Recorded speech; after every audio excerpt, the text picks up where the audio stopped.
Well, what is happening, DC fans and Batman fans alike? Welcome back to the channel. I am Dial, and this is another edition of my live stream. I'd like to thank you all for tuning in. As always, if you guys enjoy my content, I want to encourage you guys to please leave that thumbs up and subscribe to the channel. Please subscribe, subscribe, subscribe. I think I'm like 6 subscribers away from 400. So yeah, I'd love to reach that goal really, really soon. So please subscribe, subscribe, subscribe if you enjoy what I do. If you love to hear my takes on things, as always, please. But you guys watching, it's good enough for me. I appreciate you guys tuning again. Um, so finally, we're going to be getting into this. We're going to be talking about the new Matt Reeves film, The Batman. We would talk about the new Batman film that just came out last weekend as of this stream. So if you guys are new to the channel, I did do a whole month in February talking about all the live action theatrical releases of Batman, going from Adam West, the Adam West movie in 1966. We talked about the two Tim Burton Batman movies, 1989 and Batman Returns. Talked about the two Joel Schumacher movies, Batman Forever and Batman and Robin. Talked about the animated movie Batman Mask of the Phantasm, and we talked about Christopher Nolan's Dark Knight trilogy, Batman Begins, The Dark Knight, and The Dark Knight Rises. If you guys haven't seen any of those streams, I have a playlist on my channel called Bat Month. You'll see all the streams there if you haven't already. But yeah, finally, we're going to be getting into this. Matt Reeves, The Batman, with Robert Pattinson as the new Bruce Wayne slash Batman. I'm really excited to get into this. I do have a feeling, though, I'm going to be stepping on a couple of toes tonight, most likely. But for the most part, it's going to be a really fun conversation. Can't wait to get into this. And if you guys haven't seen the title of the stream, it's going to be spoilers in this review. So the movie's been out for a minute, and people have already gotten their reviews and spoiler stuff out there already. So if you haven't seen the Batman already, I would encourage you to go and watch the movie, and then come back and listen to this if you don't want to know anything. Don't want to have anything spoiled for you. So you have been warned. But I am not alone. Joining with me today, returning back, we have Eddie. How's it going, man? Yeah, I'm doing pretty good. I obviously the Batman's been out for more than a week already, and it's making mad money. So that f that narrative. Yeah, Um, yeah, but exactly. yeah, I heard you're gonna have hot takes, so I'm ready. I mean, I've seen some BS already on YouTube, so like I'm saying, if I had to, I'll be prepared to leave the stream. Yeah, yeah, yeah. I'm expecting that, but I have a lot of positives to say about this movie going in. So I guess I should put this out there up front. I did really like the movie. Let me just preface that before we go into this. I really enjoyed this movie. Okay, I really did. So it's been an interesting history, going into this movie. It's been through a lot of crap behind the scenes. So I'd say back when the 2017 around the 2017 version of Justice League was ramping up to come out, um there was it was announced that Ben Affleck, who was Batman at the time, it said that he was going to write, star, and direct his own Batman movie. And I was really excited about that because Ben Affleck is my personal favorite Batman, even to this day. We'll get into that later. But I really enjoyed this Batman. I was really interested to see Ben Affleck's take on the character, and with him having like pretty much full carte blanche to do what he wanted with the movie. But of course, with the controversy going on with Batman v Superman at the time, and the stuff with Justice League at the time, a lot of crazy stuff was happening behind the scenes, and Ben Affleck was going through some personal issues as well, and so it was going through a flux. So instead of having him write, direct, and star in the movie, it went from, okay, he's not going to direct the movie anymore. They were going to get Matt Reeves to come in and direct him in a Batman movie, and I'm like, okay, That's cool. I'm a Matt Reeves guy. I love me some Matt Reeves. I think he's a great director. I really liked Cloverfield. He directed that, and I really liked what he did with Dawn and War for the Planet of the Apes. Um, really enjoyed that trilogy overall. So of course I was looking forward to seeing Matt Reeves do his thing with Ben Affleck. So I had no oppositions to that. And honestly, I think that's probably a smart move because there was one movie that came out around the Justice League that Ben Affleck wrote, starred, and directed. I forgot. I think it was called Live by Night or something like that, and it didn't do very well. And it wasn't that great. So I'm thinking, okay, maybe he shouldn't have to do everything with a Batman movie. So let's go with Matt Reeves. But then it's went to another transition. So now Ben Affleck quit being Batman. He said he was done at the time. And so that really broke my heart because I'm like, I really love him as Batman. And, I felt like we barely had time to really see him be this character. And this was before we even knew that a Snyder cut, existed. So I was really bummed out about that. So Matt Reeves was still on board to direct the Batman movie, but this time he was going to have full creative control. Full creative control to do whatever he wanted and not worry about any tie-ins with the DCU. So it's going to be its own thing. And I really didn't know how to feel about that because, I didn't feel like their main DCU was in order, so it was very strange that, we're going to another incarnation of Batman when we just got Ben Affleck. So I don't know. I just feel it's kind of whiplash with that. But I'm like, okay, let's see what Matt Reeves does. I am interested to see what his vision, his take on Batman is. And then it was announced that Robert Pattinson was going to be casted as Batman. And I was like, okay, that's very interesting. I didn't hate that casting. I know for a lot of people when they first heard it, they were like, Twilight boy, Twilight boy, it's the Twilight dude, sparkle sparkle. You about to be Batman? No. Look, I don't like those Twilight movies at all. But if you really followed Robert Pattinson's career after that movie, he's a really good actor. He really is. He really stepped up from, his days in Twilight. So for people still saying that, they haven't seen his work after that. It's a real shame. So I was not against it because, as I've been proven wrong many, many times before with castings for superheroes that are weird and obscure, like they end up proving me wrong 9 times out of 10. So I'm like, this could be another thing. So, I was interested to see what he would do as Batman. And then hearing Zoe Kravitz is going to be Catwoman. Jeffrey Wright's going to be Commissioner Gordon.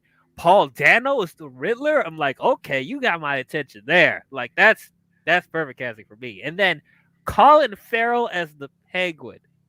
What? I love me some Colin Farrell, but I'm like, you happen to be Penguin? I'm like, okay, interesting. All right, let's see what he does. And then the trailers and the marketing started coming through for this movie, and as everyone else was, I was hyped. That the trailer they released at DC Fandom like a couple years ago was so good. It was so good. It was great. Like, just seeing Matt Reeves, overall like tone and what he's like, his overall world that he created with that marketing. I'm like, okay, this looks very, very interesting. And then hearing that it's going to be more dark and it's going to be more of a detective story because a lot of people were waiting for a Batman movie where he utilized his detective skills. He said it's going to be in this film, and it's going to be he's going to be Batman. It's going to be the second year's Batman, and I'm like, okay. So that's one thing that slightly gave me pause because, like, for me, we've done the the beginnings of Batman so many times. I mean, we're not going to see the origin again, which I'm glad. We're not going to see his parents get shot again. So like, I appreciate that. But I'm like, we're going to go back to his beginnings as Batman again. Okay, well, I guess if he's starting his own world, he got to start somewhere. So that's fine. And then hearing that the movie's going to be 3 hours long, I'm like, what? let this Batman movie be that long? Like, yeah, I think this is like, yeah, one of the longest comic book films, other than Avengers Endgame and Watchmen and the Snyder Cut. Like, this is probably one of the longest comic book films out there. So he's just gonna let him really flesh out this world and do what he wants with it. So let's see what happens. So I did see this Thursday night of opening weekend. So I did see a little bit early. I didn't get to see the fan screenings. I didn't hear of any in my state. I live in Michigan, by the way. So I didn't hear anything. So I had to wait like everyone else. But so with that long-winded preamble, what did I think about the movie? Did I love it? Did I think it was the greatest Batman film ever made? Is the hype real? Did Robert Pattinson exceed my expectations as Batman? Like, how do I feel? I know a lot of people waiting to hear my thoughts on this movie. So, overall, I will say The Batman is really, really good. I really like this movie. Really enjoyed it. Matt Reeves, like, his direction with this movie is so good. It's so great. Um, there's just so much detail and care and just that he put into this movie. You feel it in every frame of this movie, from the direction to the cinematography to the performances. I would argue and say this is probably one of the best directed Batman films. um and Robert Pattinson, he surprised me as Batman. I thought he was really, really good. I had my apprehensions going in, but you know I go watching it, seeing him in the full context. Even when I first saw him in the suit, I was like, I don't know how to feel about it. But like seeing it in motion in the movie, it worked a whole lot better. Jeffrey Wright as Gordon was great. Zoe Kravitz as Catwoman was really good. Paul Dano as the Riddler and um, Colin Farrell as the Penguin, standouts. Um, I really like the tone. I like that it is grounded, it is dark, but it still kept some of its whimsical moments, which I appreciated. Like, it wasn't afraid to have its comic booky influences in here, which I feel like the Nolan trilogy was trying too hard to be grounded. This one still felt grounded, but I still felt like it was trying to keep some comic book essence, which I did appreciate. And as Matt Reeves promised, there's more detective stuff in this movie, and I really appreciate it. I think this is the most detective stuff utilized in a Batman movie outside of Mask of the Phantasm, of course. But like, there's a lot to love about this movie. I love the world building. He was able to take his time with this film, with it being 3 hours long. He was really able to flesh out the world and how it is, and all the characters and stuff like that. So there's a lot to love about this movie. I really, really like it. Can I say it's my favorite? Is it the best Batman movie? I don't know. I don't know if I could say that. It's too early to tell. Um, I feel like I need to watch it a few more times to really let things sink in so I could fully make that statement. But for right now, there's just certain things, that doesn't really adhere to my personal taste of what I want to see in Batman. And part of me wants to give this movie the benefit of the doubt because it's only the beginnings of Batman. This is the origin. So they're setting things up. So like, when the sequels come, because there will be sequels, that's confirmed. They're going to be sequels. They're going to be spin-offs on HBO Max, TV shows. So I feel like the more we see of Pattinson's Batman in that world, I feel like it's going to get closer to how I would want a definitive Batman story to be. But right now, I feel like it's still in its like beginning awkward stages, but for the most part, it's really good. It's really well made. I really like this movie. So that's my whole 16-minute rant. But let's go to you, Eddie. How did you feel about the Batman? Oh yeah, I really liked the movie. I thought it was very good to great. Not a masterpiece though. Um, I will say that I do in my opinion I think this is the definitive version of Batman. This is the most Batman we got out of the rest. More than the Nolan films, even though it was three movies, and definitely more than Ben Affleck's interpretation. I just love that this whole movie was the Detective Batman we've been waiting to see, a full movie of that. That's something we never got with the other two. at all. Like a full detective Batman, and not just him using technology to figure stuff out, but actually using his brain, his mind, problem solving, rational thinking, stuff like that to help him figure out what's going on. But But yeah, I mean, I have seen some criticism about his Bruce Wayne, like that character that he wasn't really acting like how Bruce Wayne should be. Like, I get it that the Bruce Wayne character is fake. Like, he's actually Batman. All that stuff about him going to clubs, girls, all that stuff is not really him. It's just that he has to do that so people won't put two and two together. But no, he was acting the same even without the suit. Like when, like even when he was by himself or when he was interacting with people around like crowds and stuff like that, like in the funeral scene when he was going to the inside the building, people were taking pictures of him, all that stuff. He just had like a big grin on his face. That's how you know he didn't really want to talk to him. Yeah, he's a loner. He's emo as hell. Um, what else? But I get that.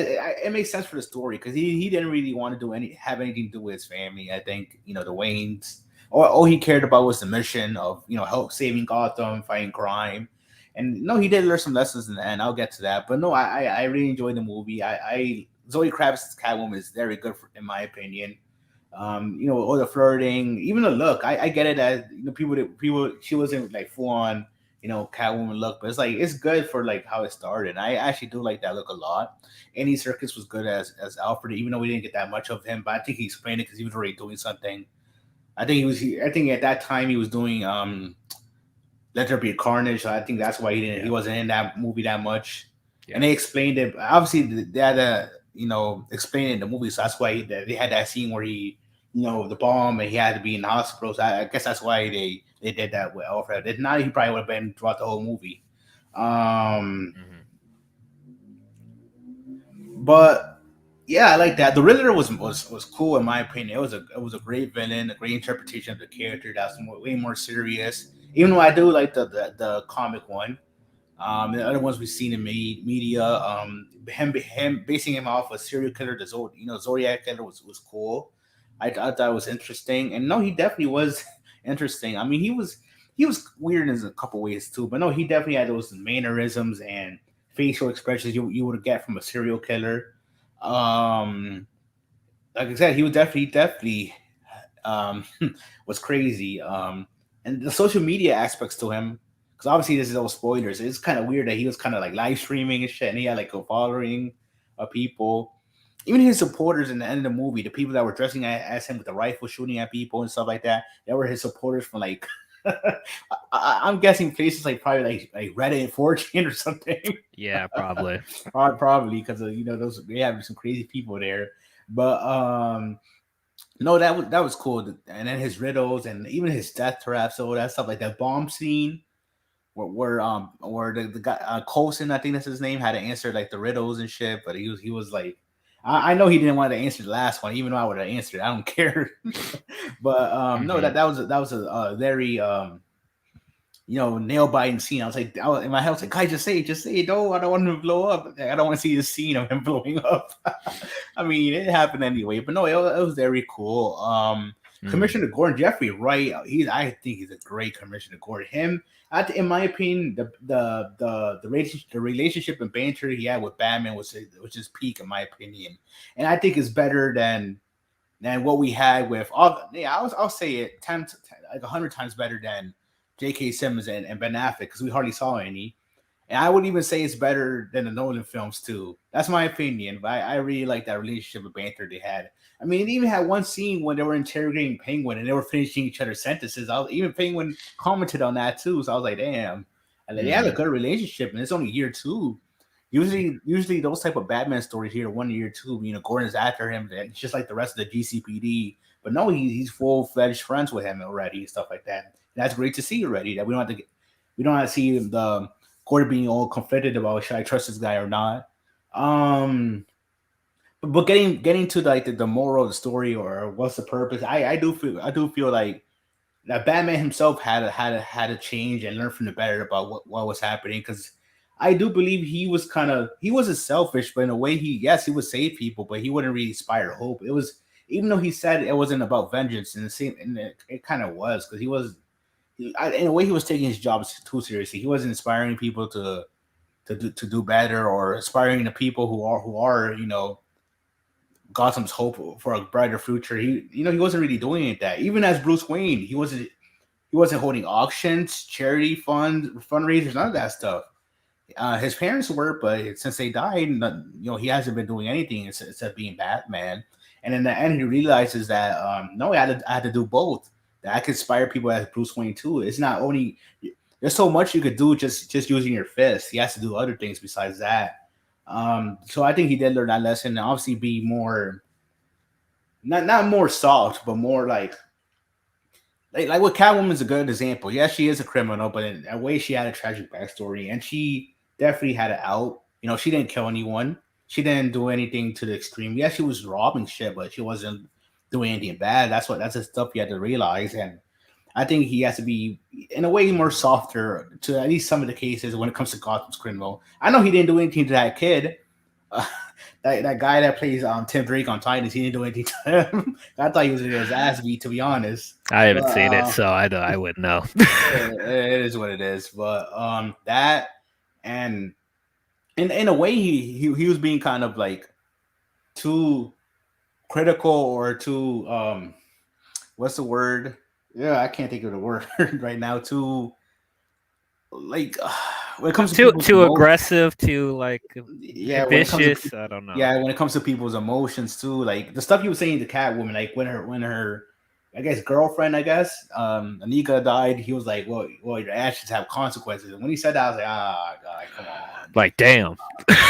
Um, or when yeah, I said that. Or when he was interrogating her about why is she so connected to Carmine, and he was assuming stuff that if she was doing stuff for him, that in that way, and I was like, damn, like Bruce, calm down, like you're just Yeah. like he has no chill. That's the stuff that he has to realize. He had to break it down a notch. Yes, this stuff Mhm. should be taken seriously, but you have to have morals, and you have to know when not to push too far when it comes to situations in the future.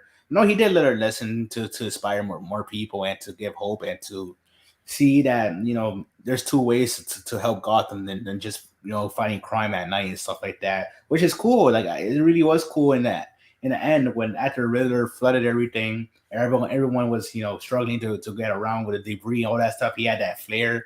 That scene when they were following him was so cool. I was like, oh my gosh. And then obviously he was helping with the relief people, bringing them to the helicopters. And when he picked up that woman to put her down on the thing, I was like, oh, that's cool of him to do that. Mhm. I love to see that interacting with people because I feel like in the movie he was just helping people, and then I said he'll leave. Like he wasn't really trying to see if they were okay or anything like that. But no, I really love the movie. I think it's very good, and it was a good first step, and I can't wait for the future. The thing about the Joker, look, I'm half with that scene, to be honest with you. and the laugh, I was like, I mean, Matt Reeves said it too. It is the Joker. It's just not the Joker as the Joker yet, but it looks like he already got arrested from Batman before and sent to Arkham, so they do have some history. But I guess he's not in that level yet. Oh yeah, to mention these two real quick, Carmine Falcone. I know he was a good character. He felt like a old fashioned mob boss and all that stuff. He had the characteristics to it. And he was interesting enough. Colin Farrell as a Penguin, I think he was very good in the role. You can't even tell the difference between him and the real Colin Farrell because of all the prosthetics and all that stuff. No, he was good. And I can't wait for the. I think they already confirmed it, the Penguin spinoff series on HBO Max. Yeah. Yeah, I can't wait for that. And then obviously the GCPD show evolved into an Arkham series, which will probably feature the Joker, I guess. Probably. I mean, more than likely it will. Yeah. But no, this movie definitely has a franchise. And obviously, they already announced a sequel too. So yeah, the franchise is already in set. If people don't like this, I don't know what to tell you because they're giving us a lot of stuff now. Yeah. But no, I know. Like I said, I like everything. Yes, there are some criticisms. But no, it was a very good first step, and I hope for moving on we'll see more in depth characterization and more complex stories. Yeah. Okay. So getting more into detail about stuff. Let us start with the man himself, Robert Pattinson as Batman. So as I said before, he's not my first choice to be Batman, but I wasn't immediately poo pooing over it. And the stuff with Twilight, it's over. It's done. That was years ago. People should not be holding on to that. But even I, like looking at Robert Pattinson, I don't look at him and instantly think, yeah, Batman, you know. But I trusted Matt Reeves' direction. He casted him for a reason. So see what he does. He was really good as Batman. I really liked him. Um, he was actually, I think he was like 90% Batman in this movie. Like we only got a couple of scenes as him as Bruce Wayne. So I thought that was cool that we got so much of Batman in this movie. Um, Robert Pattinson as Bruce Wayne. That's I think it's fine for the story that they're telling. As you said, it's the beginnings. Like this is what I really appreciate about his take of Batman is that they're really like encapsulating that. It feels like Bruce Wayne is the mask, and Batman it feels like who he actually is. Like he hasn't really got got captured his humanity yet. He's still dealing with the trauma of losing his parents and feeling like he has to take on this really hard responsibility. And so he doesn't socialize, he doesn't embrace being the billionaire philanthropist yet. He barely goes outside unless he has to do Batman stuff. And he's very brooding in this movie, very very brooding, which I appreciate for the story that they're telling. It is interesting, because like that's one of the things I appreciated with the previous versions of Batman and other movies, like seeing that Bruce Wayne is actually the mask and Batman is who he actually is. That's what I really loved about Ben Affleck's Batman. Um, as far as his suit, let me pull that back up again. His suit, because that was one thing that I didn't know how to feel about his suit. Um, it looks a lot better in the film. So I was for the most part I was wrong, about his look. He did look pretty good as Batman. The suit for the most part looks good. There's only like two things about his suit that I still don't like. It was driving me nuts watching the movie. There are little things that I'm sure people didn't really bother it. I'm sure it didn't bother you, Eddie, but it's like two things that bothered me about his suit. Mainly was his collar. I did not like his collar at all. It was just, oh my god, it looked ugly to me. He didn't need it. It felt it was unnecessary to have a collar. And then his gauntlets. The white stuff on the white like arrows. I don't know what's on his gauntlets. It looks so clunky on his wrists. So like when he's throwing punches and stuff like that, it just makes his arm look thicker than it actually is, and it's not proportionate to the rest of his suit. So I know people are like listening to this, and be like, "What are you talking about? Why are you talking about aesthetics and this?" I didn't notice that. I mean, look, this is just a me thing. I noticed some aesthetics with with costume and stuff like that more than most people. But like those are the two little things. If they just got rid of those two, I think it would look a lot better. I agree with a lot of people when they say like this suit harkens a lot to the Arkham games, and I definitely see that because it has the armor and stuff like that. It had a like armor look, and it wasn't too much. It wasn't too like didn't feel like there was too many pieces going on like I felt with Christian Bale's suits in Dark Knight Rises. It still hadn't it was lean enough where it's like you could tell it's a bat suit. And I did like the logo on his suit and on the signal as well. It's a very unique design of the bat logo, and it's kind of an homaging to like older comics where his logo looked like that. It was skinny. It didn't have the head on it, so it was homaging that.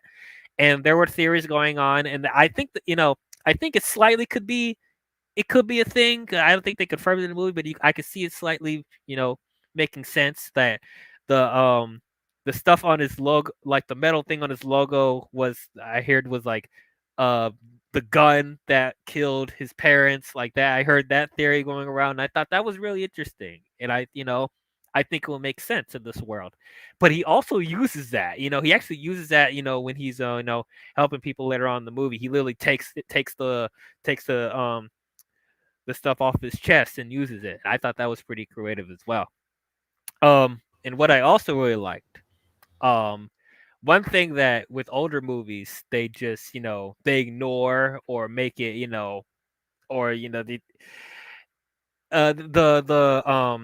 the black paint on his eyes. Like they either with the older films, they either pretend like, oh, that's part of the suit. The suit is making his eyes look dark and stuff like that. But in this movie, when he takes off the cowl, they actually keep the eye makeup on.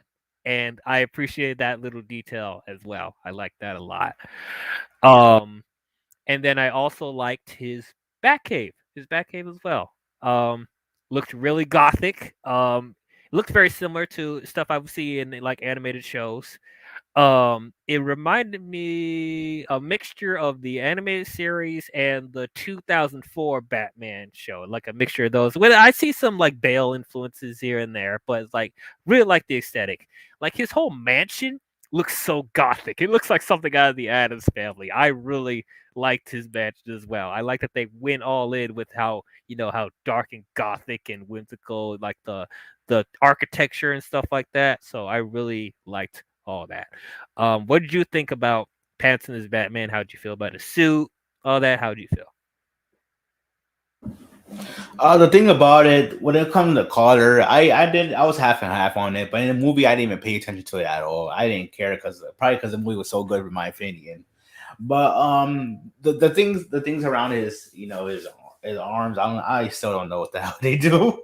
I thought they were arrows, but like he doesn't use them at all in the movie. I think it's just an aesthetic thing, but I don't know.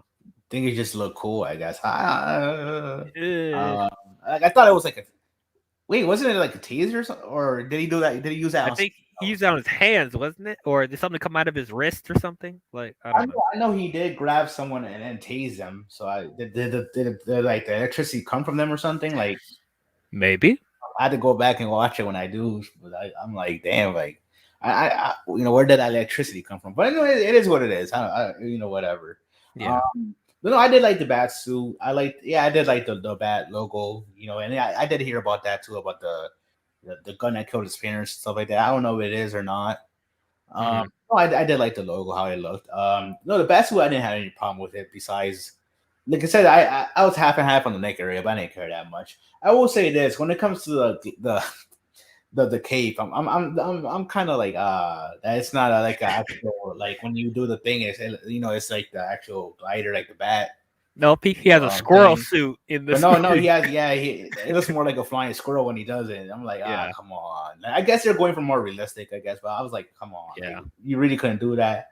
But no, I besides that, I actually did enjoy the costume a lot. Him as Batman is, like even in the opening narration, I love how he narrates in the movie. It Yeah. feels like straight like out of the comic or something. Yeah. But when he was narrating about how he's always in the shadows, and they were showing like the criminals, like once Gordon, turned on the bat signal, everyone was shitting their pants and looking around to see if he was there. There was that one scene, and it was fun, it was cool as hell too, because before the the thug who with the mask robbed that gas station, wherever that was, liquor Yeah. store. Yeah. Batman said it too when he was narrating that, I have my limits, I can't be everywhere at once. But Hmm. since his influence is so strong, people assume that he's everywhere. And he was Yeah. about It's to run not a to that dark. signal. It's a Yeah, warning.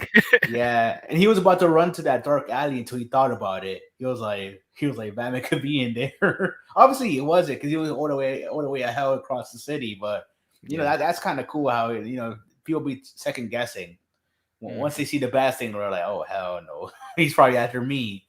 I Um, agree. yeah, the same thing happened too with some people were graffitiing over. I think some type of um courthouse or something. I don't know, but no, that, that Yeah. was that was pretty cool. And it was definitely cool, his first introduction with Skull Gang, that were gonna beat up that guy. I don't know where they hear something from the dark, alley or wherever that was, that dark space. And you Hmm. can I liked it because they did it 3 times when we heard his boots. and everyone was like just looking and shit. I was like, Like, where oh is he crap. coming from? Yeah, and then once and that's what they focus on his boots, but then they show him like coming out of the darkness. I was like, oh, this is a cool introduction. Oh shit! And yeah, he definitely beat all them up. Hey. That was a cool scene to see. Who the hell are you supposed to be? And then he just blocks it and beats him up quickly. I was like, crap. Mhm. Man, Um, yeah, it was a cool. No, the action scenes were pretty cool. yeah. And no, like I said, him as Batman is definitely cool. Yeah, like I said, when it comes to the detective aspects and solving riddles or that, yeah, he did make one mistake, a rookie mistake, because they couldn't tell the difference between L and law. And I was kind of disappointed in myself because I was like, damn, I should know that though, because I speak Spanish, but it Dude, is what there's it even is. riddles that caught me off guard that seemed like, oh, it was that easy. I'm like, oh, I feel like an idiot. Uh, So, yeah. no, yeah, I did like the thumb drive thing. Oh yeah, Lily did just cut the dude's Yeah. thumb off and attach it to the thumb drive. I'm like, dang, bruh. For people like complain that this movie should have been rated R. I don't think it needed to be. I think Matt Reeves pushed it as far as he could, because there's some really dark and messed up stuff that happens in this movie, that like, I like that they didn't just, they didn't need to make it R, Hmm. There's a lot you can get away with. Yeah. I mean, in the beginning there was an F bomb, which I was surprised at. Yeah, PG-13 Um, allowed one F bomb. yeah, yeah, Yeah. not yeah, yeah. No, there was a question. Did y'all like his Batman voice? I like his Batman voice. I'm Yes, I did. happy he didn't have to use the voice box thing like Affleck does.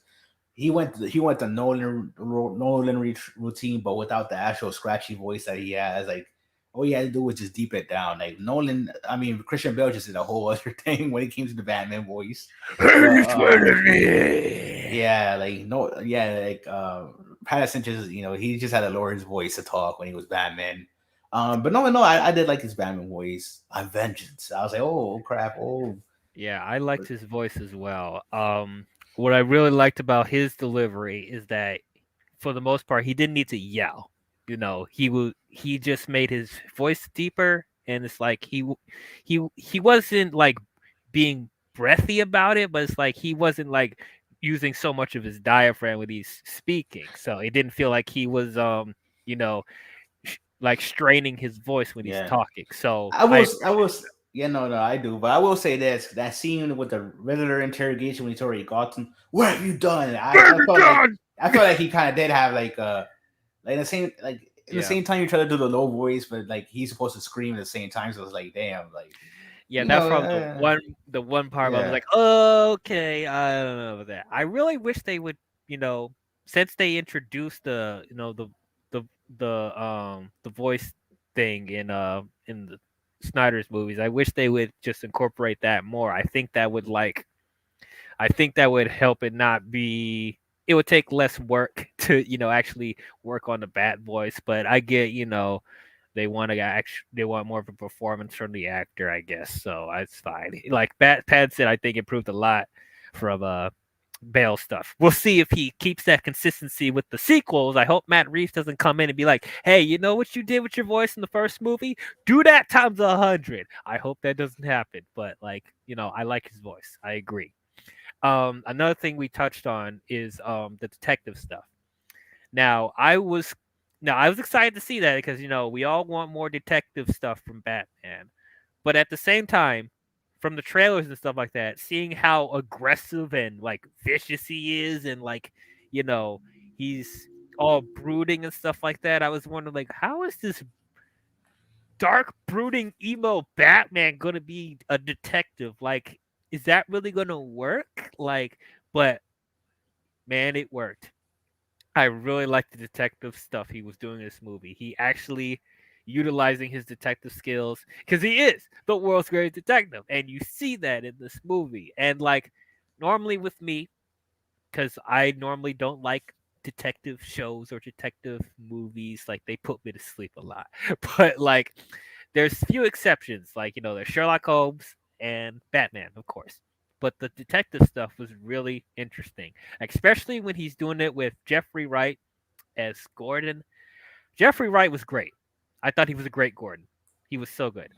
Um, I can't say that do I think he's the best Gordon? I don't know. I think it's too early to tell because you have Gary Oldman. And I personally like J.K. Simmons, but we didn't get enough of him. But I will say this is a really great outing for Jeffrey Wright in this movie. I thought he was really good. He put in his own little personality as well. His Jeffrey Wright isms came out a couple of times, like with his slang and stuff like that. Like you don't always see that with Gordon. He put that in here and there, but I really like this Gordon and the interaction that the relationship that he creates with Batman, I thought was really interesting. And when they're working together to solve the Riddler's, riddles and stuff like that, and the thumb drive and like stuff like that, I thought that was really, really interesting. And they make it so since this is like the second year of Batman, the police aren't trusting Batman right now. Mm-hmm. Like he's just he's just becoming they see him as a vigilante. They see him as a freak dressed in a bat costume. They don't even like him when he's like investigating crime scenes and stuff like that. They established that in the beginning of the movie, and like the commissioner at that time, because Gordon's not commissioner now. I think he's lieutenant. But even the commissioner comes in and is like, "Why is he here? He shouldn't be in the crime scene. I want him to leave right now." And even the people that are already there, like taking like samples and stuff like that, they're like, you're not supposed to touch that, but then Batman touches the stuff anyway. It's like, okay, yeah, just do what you do, I guess. Um, Yeah. No, they definitely didn't fuck with him at all. The only reason why he was allowed to be in those crime areas because of Gordon was letting him be. I know Officer Martinez. He was like, you're not supposed to be in here. And then he was like, Gordon was like, no, let him in. He was like, are you sure, sir? I mean, he kind of did have a little arc in the end because he was talking crap about Batman too until the end where he found out like what he was really about and all that stuff. Which mhm. is fine. I mean, like it's usually like that. Nobody really trusts Batman because he's a vigilante when it comes to the GCPD. Because obviously he's bringing laws into his own hands. Um, but no, it would be cool to see. I'm pretty sure they didn't. They didn't I'm pretty sure Gordon is still what lieutenant, right? Even Yeah, towards the end when this guy already died.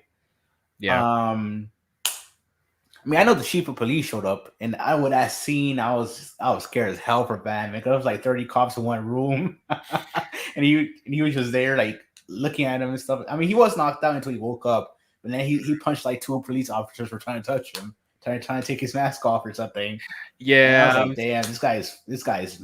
Oh my god! In my head, I was kind of scared. I was like, I don't know how he's gonna escape the police station and stuff like that, but Yeah, I when guess he he knocked did. out Gordon Yeah, and went up on the yeah. roof, of like, oh my gosh, like, and he was Yeah, running down the hallway too. I'm yeah, like, this that's they started shooting instantly. I was like, damn, you guys had to, calm down. freaking nuts, man. But yeah, I like that. I like that the tension between the law enforcers and Batman, because we haven't seen a lot of that in the previous movies. So that's an element we haven't really seen before that much. That's like really like utilized. So I definitely liked that as well. Um, so we haven't touched on. Well, we touched lightly, very lightly, on Andy Serkis as Alfred. So Andy Serkis, I think, is one of the greatest actors working today, and it is a fucking shame that he hasn't won an award to this day. It is a crime. It is a real crime. Andy Serkis deserves all the awards. Like I wish he get the recognition that he deserves, and he's a pretty solid director as well. I've seen a couple of his stuff, and he's really good. When he's casted as Alfred, I'm like, yep, I see that. I definitely see that. Um, and of course, using similar actors that he used for the Planet of the Apes. So, stay in the family. I definitely see that. But I did really like his Alfred a lot. This is a more war weary Alfred than we got. He's walking around on a cane, like he has a scar, stuff like that. So you could tell this Alfred's been through some history. You kind of felt that a little bit with Jeremy Irons, but like I think was more enforced.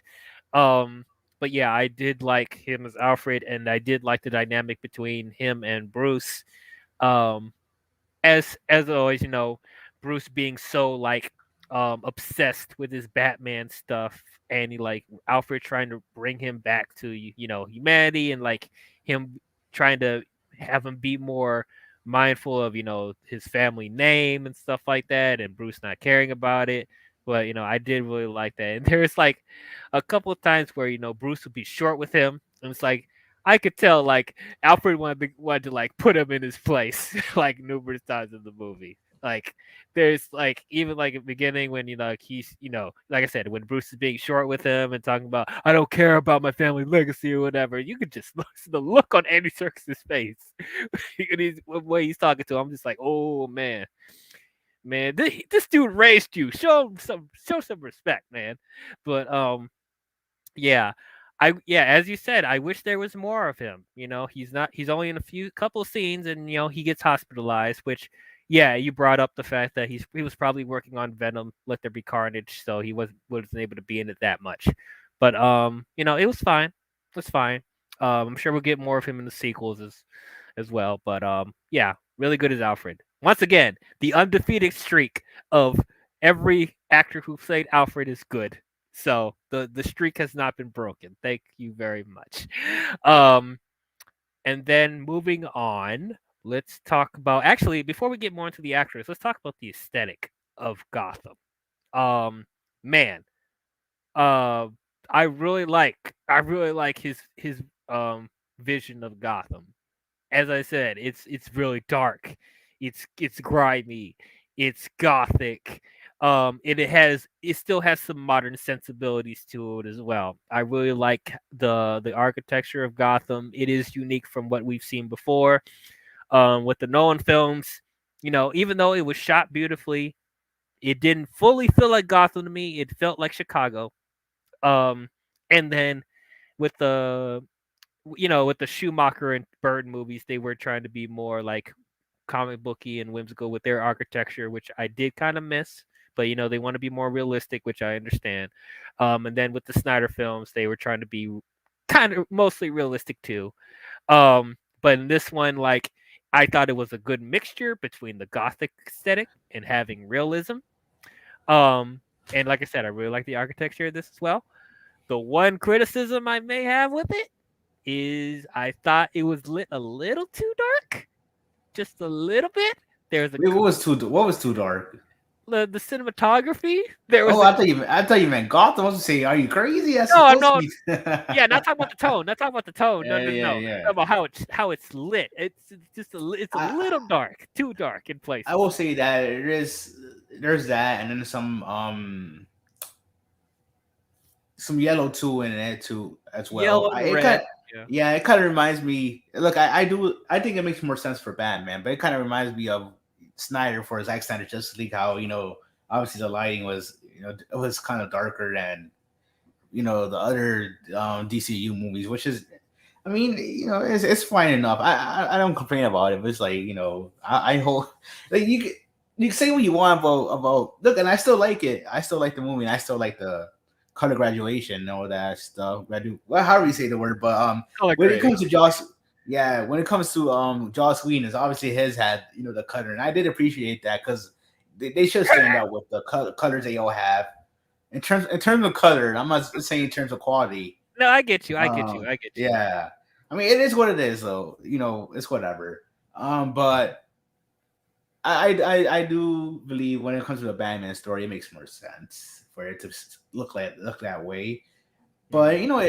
it is what it is, I guess. Well, no, I will say this about Gotham. I feel like this is like the purest Gotham too, in my opinion. Like I compared it to the Gotham from I felt that way. I had the vibes. The Gotham from Batman in the animated series. I felt like it was kind of similar to that type of Gotham The because it red really did feel sky and like stuff like that. yeah, 'cause it really did feel like Gotham, a shithole. A place that nobody wants to live, but they live there, crime, like a murder effort, all that stuff. I felt like, but so I do compare it to the anime series, and I love everything from the trashy streets to the iceberg lounge, to all that stuff. Really, Hmm. Yeah, I agree. Okay, getting more into the characters. Let's talk about Zoe Kravitz as Catwoman. She was really, really good. Okay, so I know here's a hot take for people. I know people love Michelle Pfeiffer, and I really do enjoy Michelle Pfeiffer's Catwoman. But if you guys watch my Batman Returns review, the things I didn't like is that they gave her cat powers, and she was acting like a cat. Like literally, she's licking leather like she has fur, and it doesn't make any sense. And she can get shot 9 times, and she's okay. I didn't like that, and then she's not a cat burglar in that. She wasn't. And then I was personally really surprised by Anne Hathaway in the Nolan movies. I thought she was really good as Catwoman, and up until this point, I thought she was the closest to the comics as far as live action. And now I'm wrong. Now I had to change my mind because Zoe Kravitz is Catwoman. Now I think she is the closest to comics version of Catwoman. I thought she was really good when she was casted. I'm like, yes, that's great, perfect. Um, she reminds me a lot of the Catwoman from the Arkham games. Um, but yeah, I liked her suit. I liked her outfit, the mask. Like I didn't expect them to give him cat ears in this version of Batman. I feel like I don't think it would have fully fit at this in this world. I think it would look a little too goofy if they just gave him cat ears. I like that, the ski mask, had like little points at the end to make it look like they were cat ears. I thought that was completely fine. And they made her the cat burglar. Yes, thank you. We actually see her stealing stuff. Really appreciate that. And what I always loved in all the Batman movies is the chemistry between Batman and Catwoman. This is not an exception. I did really like their chemistry in this movie. Um, worked off each other really well. I will say I don't think it's the strongest. Because of Robert Pattinson being so like moody in this version, you couldn't really feel this like you couldn't fully feel the sexual chemistry between the two because he's just so fixated on I'm Batman. We gotta do this job. I gotta investigate. So there wasn't really a lot of like romantic tension they could build up that much. But there were hints of it here and there as the movie went on. He started to loosen up a little bit more. But like, so I would say maybe do I want to say it's probably the weakest? I don't. I mean, I maybe, but not to say that it's bad at all. It's still really good.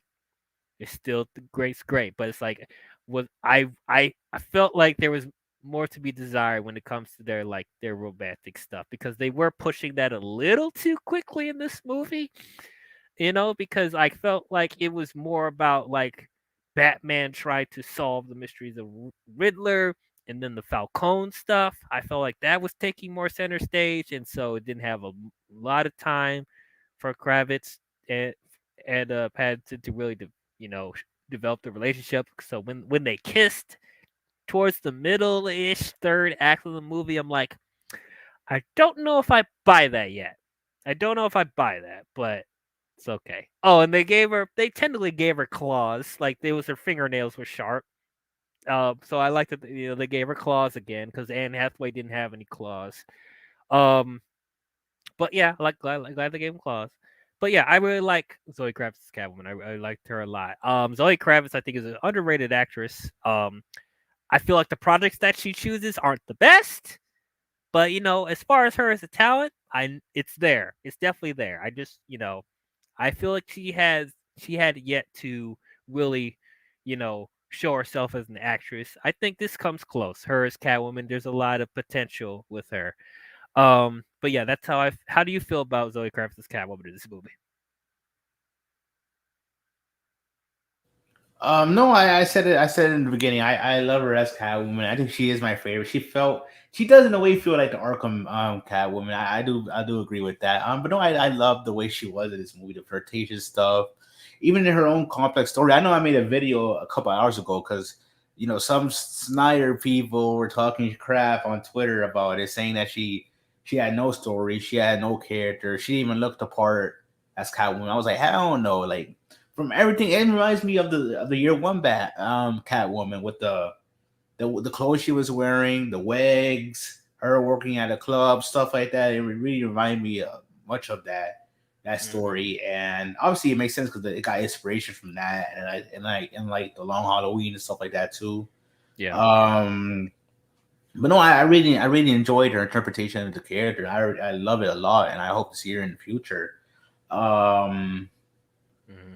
I think that no shoot, like I said, the cat burger stuff and like I said, the complexity when it comes to the character, how she had a, because she was full on vengeful because of obviously her father, in a way because of him she had a shitty life. Hmm. I mean her father is the main crime boss of Gotham with riches, and you know when she was a kid and when her mother died, I'm pretty sure he's the one that killed her, right? Yeah, and Um, I think you they know, said he was the one that killed Bruce's parents as well, or he was involved in that. I think I mean they changed it to Maroni, but then they were Mm. like, well, if anything, it probably was him. But then even Alfred said it. I don't even know.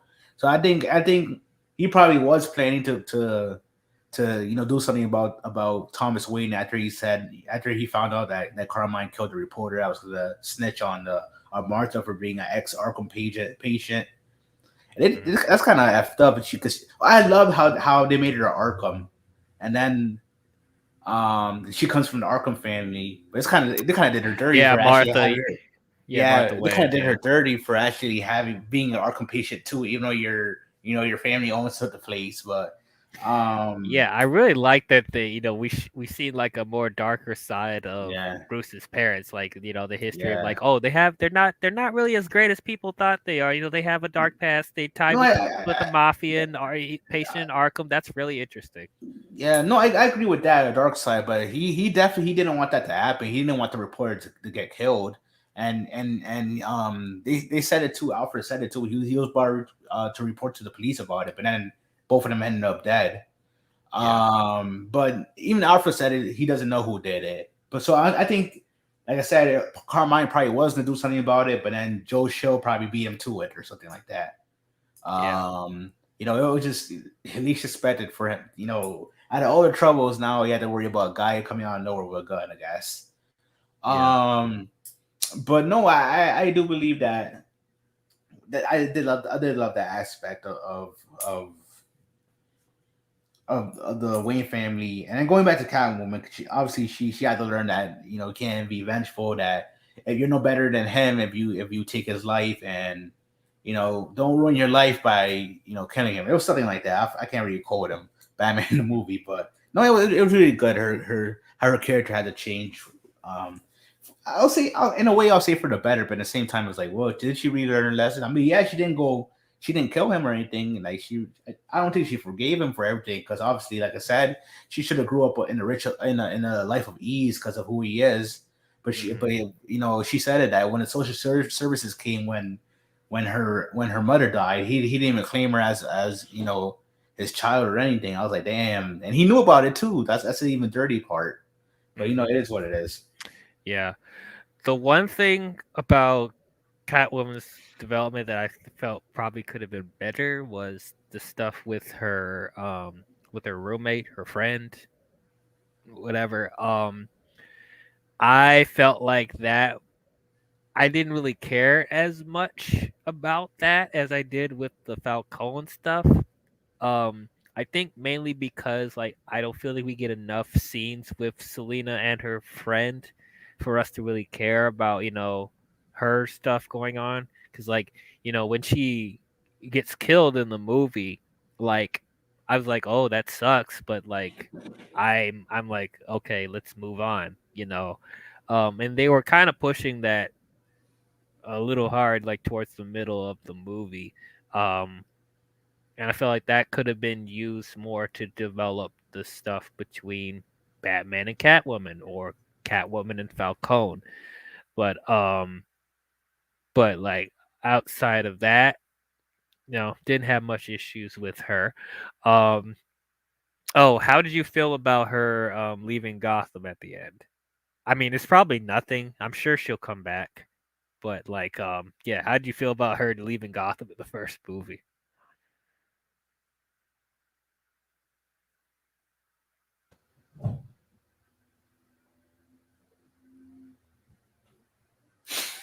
It, You just paused for like a couple, so I don't know what the Yeah, I hell was just like, happened. oh yeah, I was like, what? So is it okay? You good?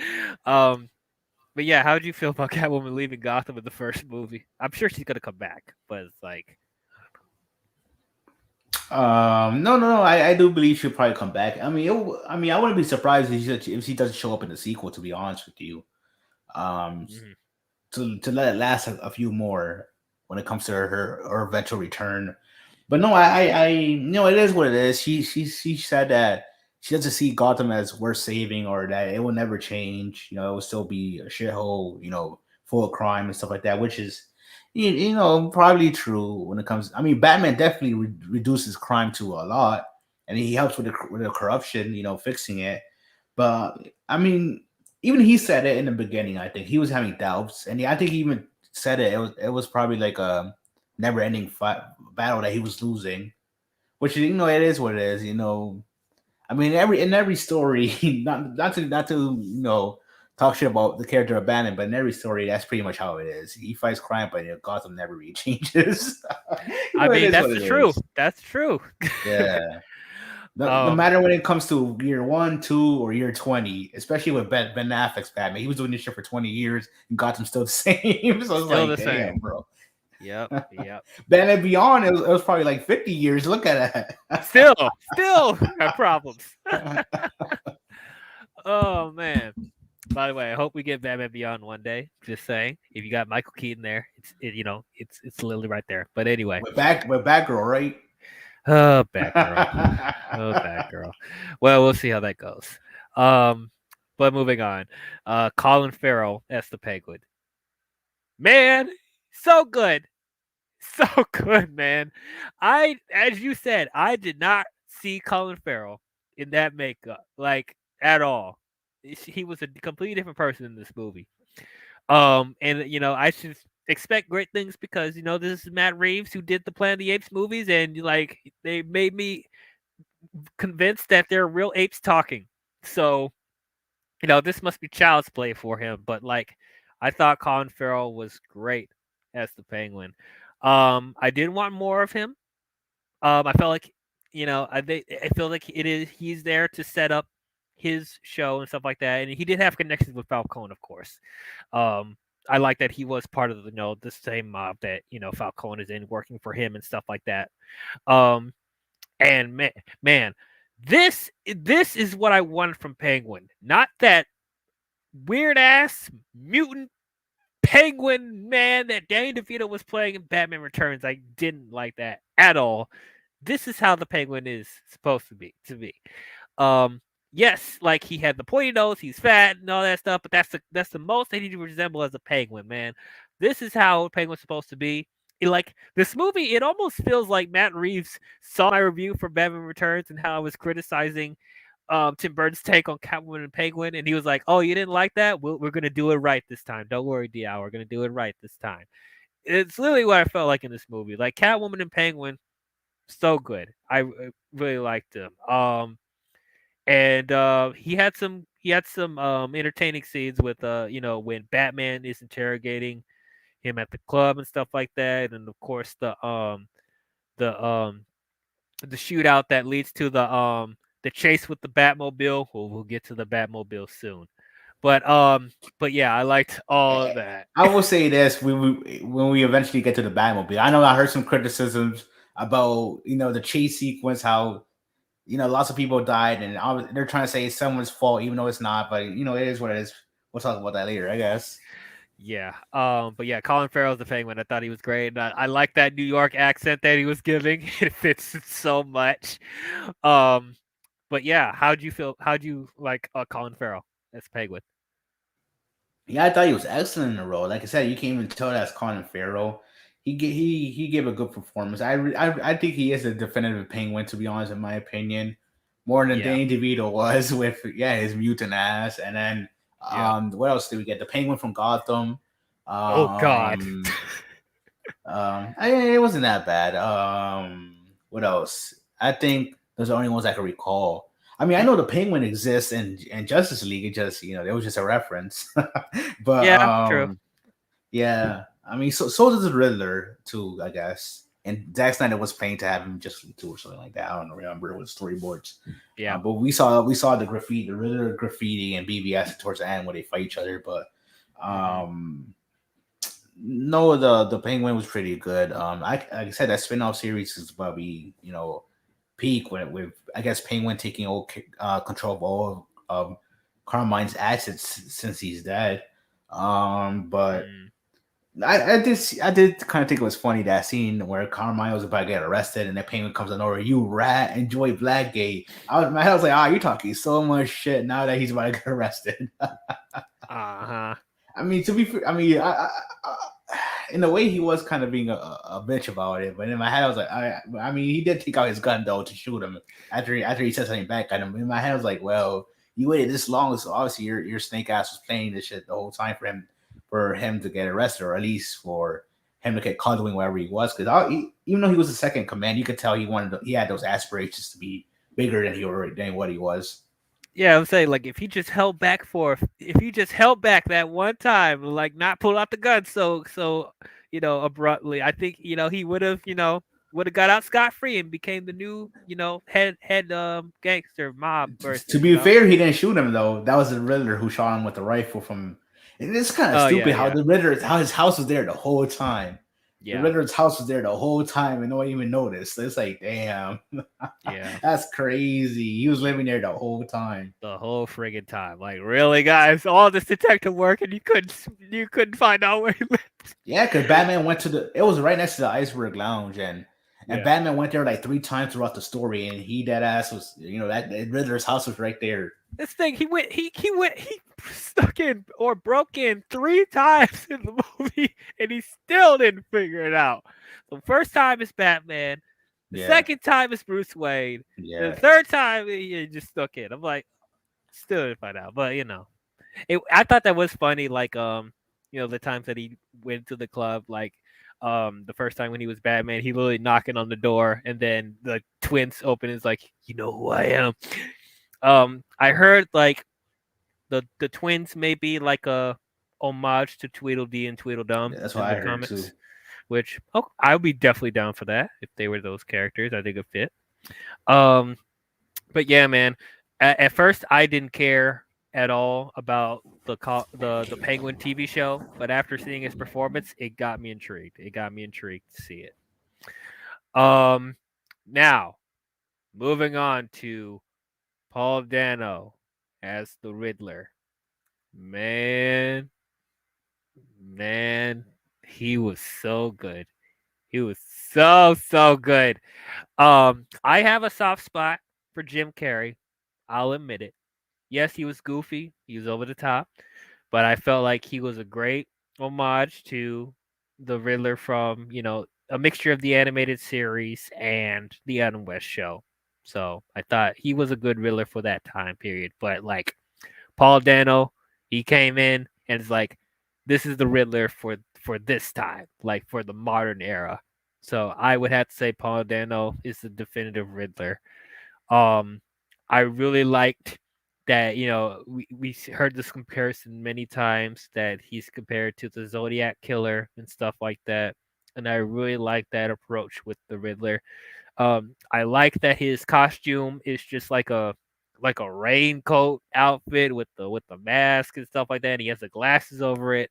I really like that aesthetic with him, and like they really made him like a practically a serial killer in this movie with the riddles that he's putting on his victims and his traps, and I thought all that was really cool from the opening scene where no, he breaks into the guy's house and knocks him out with I don't know what he knocked him out with. What's it, like a trophy or something? I don't know. He clocked him many times. Like this is the instances where it's like Matt Reeves is pushing the PG-13 rating as hard as he can because like you see him just beating No, beating on that dude, like no, clocking him. I agree, but it's in a way this movie was kind of scared of using blood though. To be honest with you, because I'm sorry, the way that 'cause he was hitting people with these blunt objects like right like he didn't care give a shit like how it was. He was just banging on their heads with it.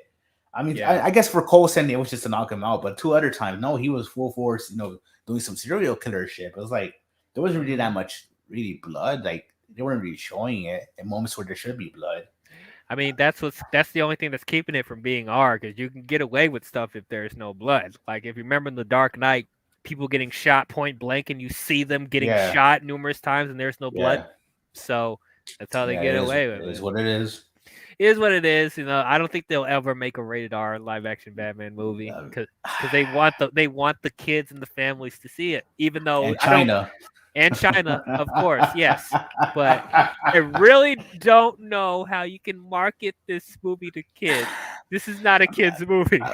I mean, obviously we had some successful rated R superhero movies like with Deadpool and stuff like that, both of them. Yeah, But I think with Batman, even with Ben Affleck's original movie, I'm pretty sure that wouldn't have been rated R. To be honest with you, no, probably not. unless they want to come out with what they did with BVS, like the Ultimate Edition, where they didn't give a shit about showing like the stuff that happened. But Yeah, in the same time, it's like, well, I hardly doubt that movie would have been rated R to begin with. At least when it comes to theaters, but probably overall. But no, it's cool. It is. It did push the PG element, except with Riddler being a straight out serial killer. And I mean, like I said, there's a scene where someone blows up after failing to solve their third riddle. This guy Colson, blows but up he, point yeah, blank. yep. And then I was like I said, 2 times in a row, he hit people with those what a metal pipe or some shit in their heads until they died. So it's Yep. like, ugh. He And had then the commissioner yeah, like tied up to like a trap where the rats are yeah, coming and eat his face. I'm like, yeah. Jesus Christ, man. Yeah, that thumb drive. Thumb I mean, drive. it kind of counts, I guess. And then no, but even with the mayor, remember when she got shot, but there was like no blood or anything like that. And she Yeah. got shot like point blank, like by that Riddler goon. But it's like, damn, like I guess just stay where you are. I mean, she didn't die off it. And I thought she died too because the way she got shot, like she with that impact when she went back, I was like, oh, you're still alive. Oh shit. Yeah, You know that's what? the It's one thing whatever. I nitpick because like with her and then Batman when the explosion blew up in his face and like their face is just fine. There's no scars Yeah. or nothing, third degree burns or whatever.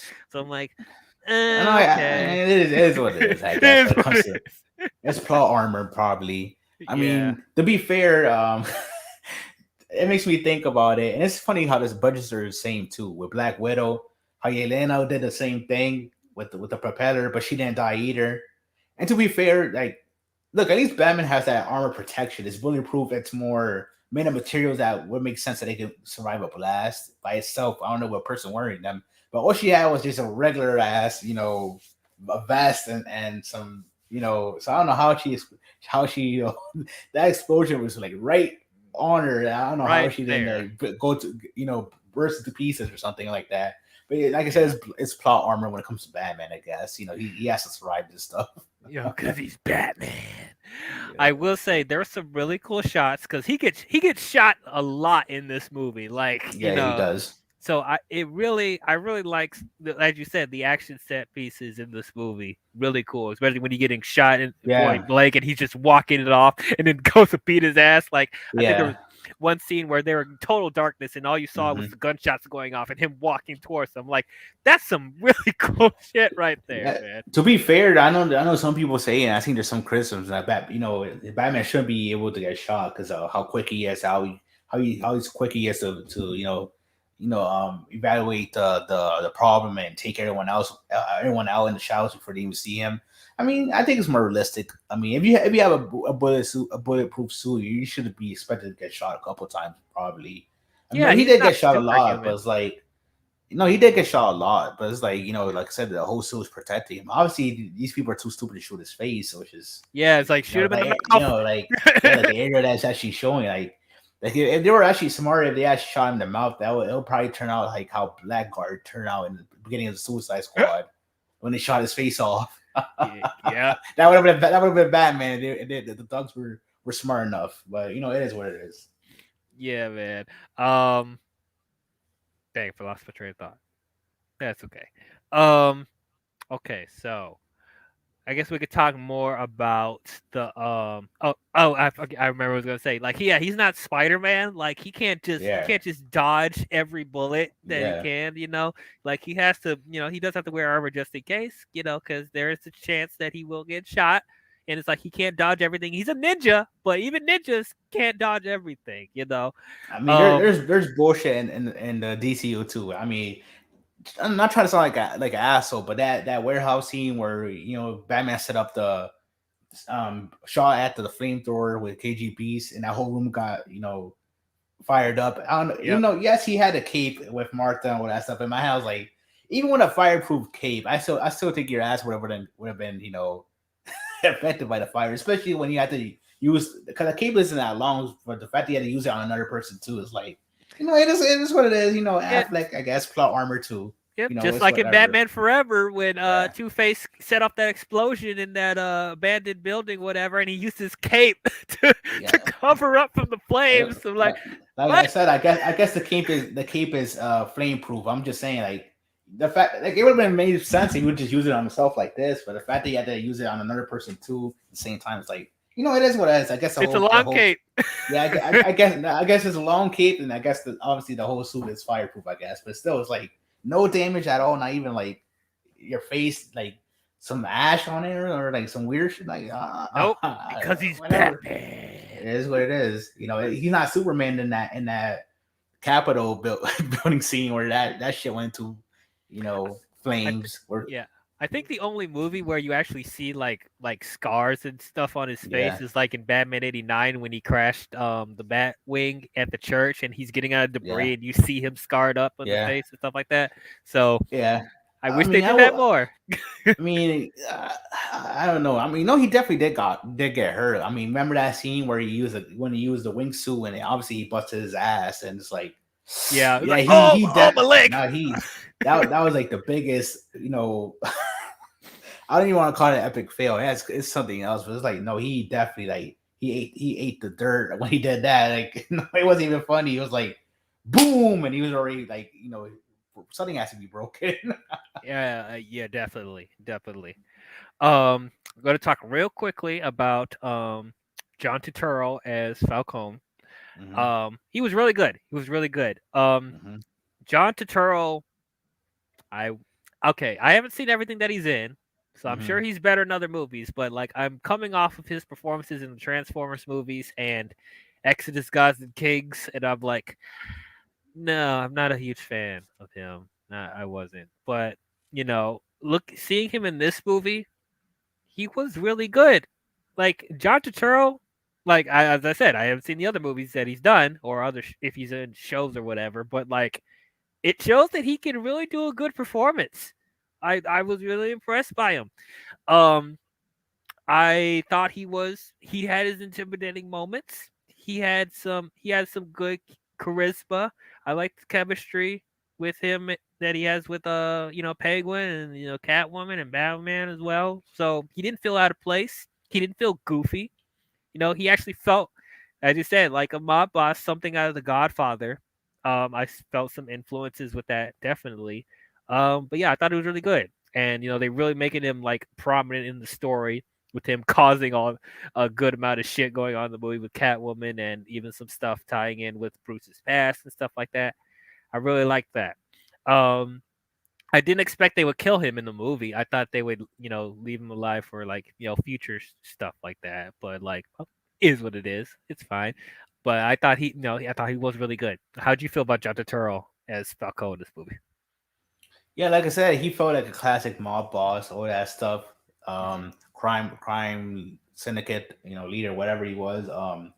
And obviously there's other families too in Gotham, like Maroni, and I know there's another one, but I can't think about it.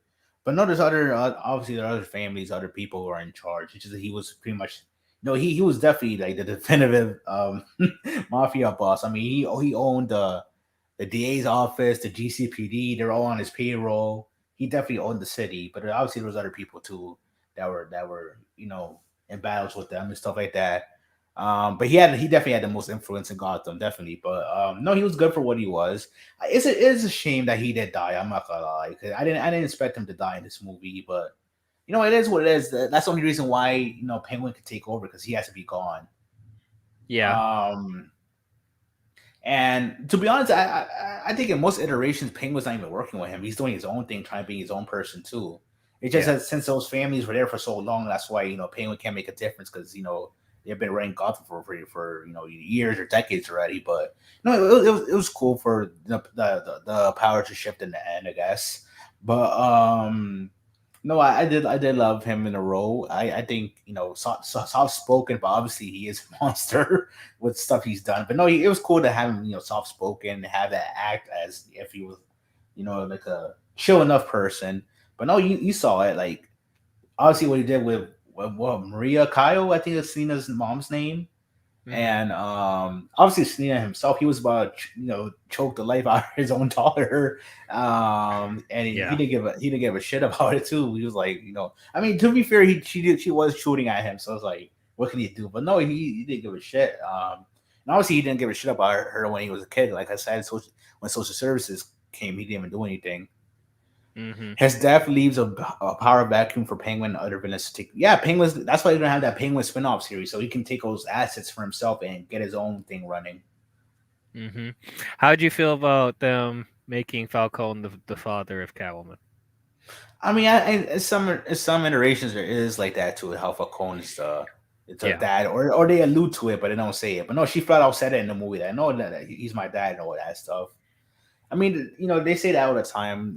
Like I said, in some iterations where she's the bastard child of him and stuff like that, and one of his workers Mhm. or whoever. But no, I did like it. And like I said, I like how she definitely was vengeful to kill him for making her have the life she shouldn't have had. Because like I said, she should have had a life of ease, a life of money, a life of all that stuff. Mhm. But in a way, you could be thankful for that because definitely she would have been probably would have been a different person. She probably would have been like straight like him if that didn't happen. Mhm. And it is what it is when it comes to like I said, when it comes to um his daughter being Selena. I mean, I liked it. Um, and it was weird too because I guess she was working for him for a long time. It's just that he didn't know anything about her as an adult. Like, he didn't even know that was her as an adult or anything like that. That makes me say like, damn, how long was it since you saw her? Like once social services Yeah. came, then you never see her ever again. Like damn, like 10, 11, 15 years since you last saw her or something. But it is what it is. Yeah. Yeah, that was the one thing I was slightly questioning. Like he didn't recognize her at all. But like if, as you said, if she was, taken at a very young age and had seen her since, I guess Yeah, he wouldn't really know what she would look like as an adult. yeah, So yeah, that's fine. Um, so getting into some of the tech that Batman has, we already talked about his suit, and the squirrel, the squirrel gliding yeah. thing that she has, Yeah. and I mean, there was one Easter egg or potential Easter egg about, even though for me, I think it's an adrenaline shot. You know how it was green, so people were the saying it was green Venom. vials, Venom, Yeah, yeah. So yeah. they could People, maybe they I could don't use know that if for it's Venom. Bane. I don't know if it's Venom. I don't know if it's Venom or not. I still think it's just an adrenaline shot, but it was the Easter egg. I don't know. It could be Venom though. But no, I remember once he took it, he went full, fledged. He was hitting the f out of that guy. Yeah, Yeah. Yeah, I definitely had that. I mean, I don't think they even need to make it Venom for them to possibly use Bane in this world. They could, Matt Reeves can do his own realistic take on that, and they could add on top of that maybe. Um, but yeah, they had that, and the taser coming out of his yeah, arm. That was cool. Oh, there's that the thing the eye contact that he uses that yeah. acts as a camera and a recorder. Yeah, that That was was cool. really That really was cool. cool. I Yeah. really liked that. And there was a whole scene Um, where they have Catwoman putting on that and getting some information from the cops and stuff like that at the club. So I thought that was cool. And then okay, all right, let's talk about it. Let's talk about this dang Batmobile, the yeah. Batmobile. So The muscle um, car. the muscle car. Now I am guilty of when I first saw this Batmobile, I was like, really? I Really? It's a liked it. muscle car? It's a muscle car? Mhm. Yeah. My ignorant ass, didn't take into account that if you read the old comic books, Batman didn't always have a tank or an armored car and stuff like that. He would drive stuff like a charger or stuff like that, like exotic cars, like look like a regular thing. I did not take that into account, and I feel stupid for that. But like when I see it more in the marketing, and even it had toys and stuff like that, I got more of a look at how the Batmobile actually is, and seeing it in the context of the movie. I love this Batmobile too, man. I love it. It's great. Man, I like how simplistic it is, and it makes sense that this is Batman's first car. I'm not expecting to be armored up with a bunch of weapons on it, but it still has that really exotic like bat look where it looks it still resembles uh, a version of the Batmobile. I like that. I like the exhaust with the blue flames coming out in the back, and I know a lot of people talked about this when it was first introduced in the shadows, and you hear the engine, vroom vroom vroom. Hearing that in the theater, like you hear the surround sound of that car pumping up, which it gave me chills. It gave me chills, and that whole chase scene with the Penguin, with that Batmobile, it was so cool. It was so great. Um, man, I liked how it was shot. I liked the intensity of it. It felt different from how the other Batmobile like scenes in other movies. It felt different. It felt more intimate. It felt more intense. And it was in the shadows and stuff like that, and all that was lit was explosions. I just love how it was shot. I literally love that scene. It was a highlight. Um, and we seen the shot in the trailer, but like it still was awesome in the movie when that whole explosion happened and Penguin thought that he lost them, and then the Batmobile goes up a ramp and comes out of the flames and just freaking rams in the Penguin's car. It leaves him upside down and stuff like that. And then he walks out of the Batmobile, and you got that shot of him walking towards the Penguin in the car upside down, stuff like that. Fucking awesome. Loved it. It was so great. Now, let's talk about it. Let's talk about this whole debate going on. Did Batman kill people in No, he that did not scene? kill anyone. Even I made a video about it. He did not kill anyone. I'll say this, and I do have to go after this because I'm fucking hungry as shit. Um, Okay. but I made a video because the people were complaining about two scenes about it: the Batmobile scene, and I'll go through the second scene quickly because during the final battle when he was on top of the glass thing fighting all the Riddler people, all his supporters dressed as him. There Yep. was a scene where he grabs one of the Riddler people with the gun, and there's another one else about to shoot, and he just shoots the gun off him. But people are saying he shot the actual goon. I was like, no, he didn't.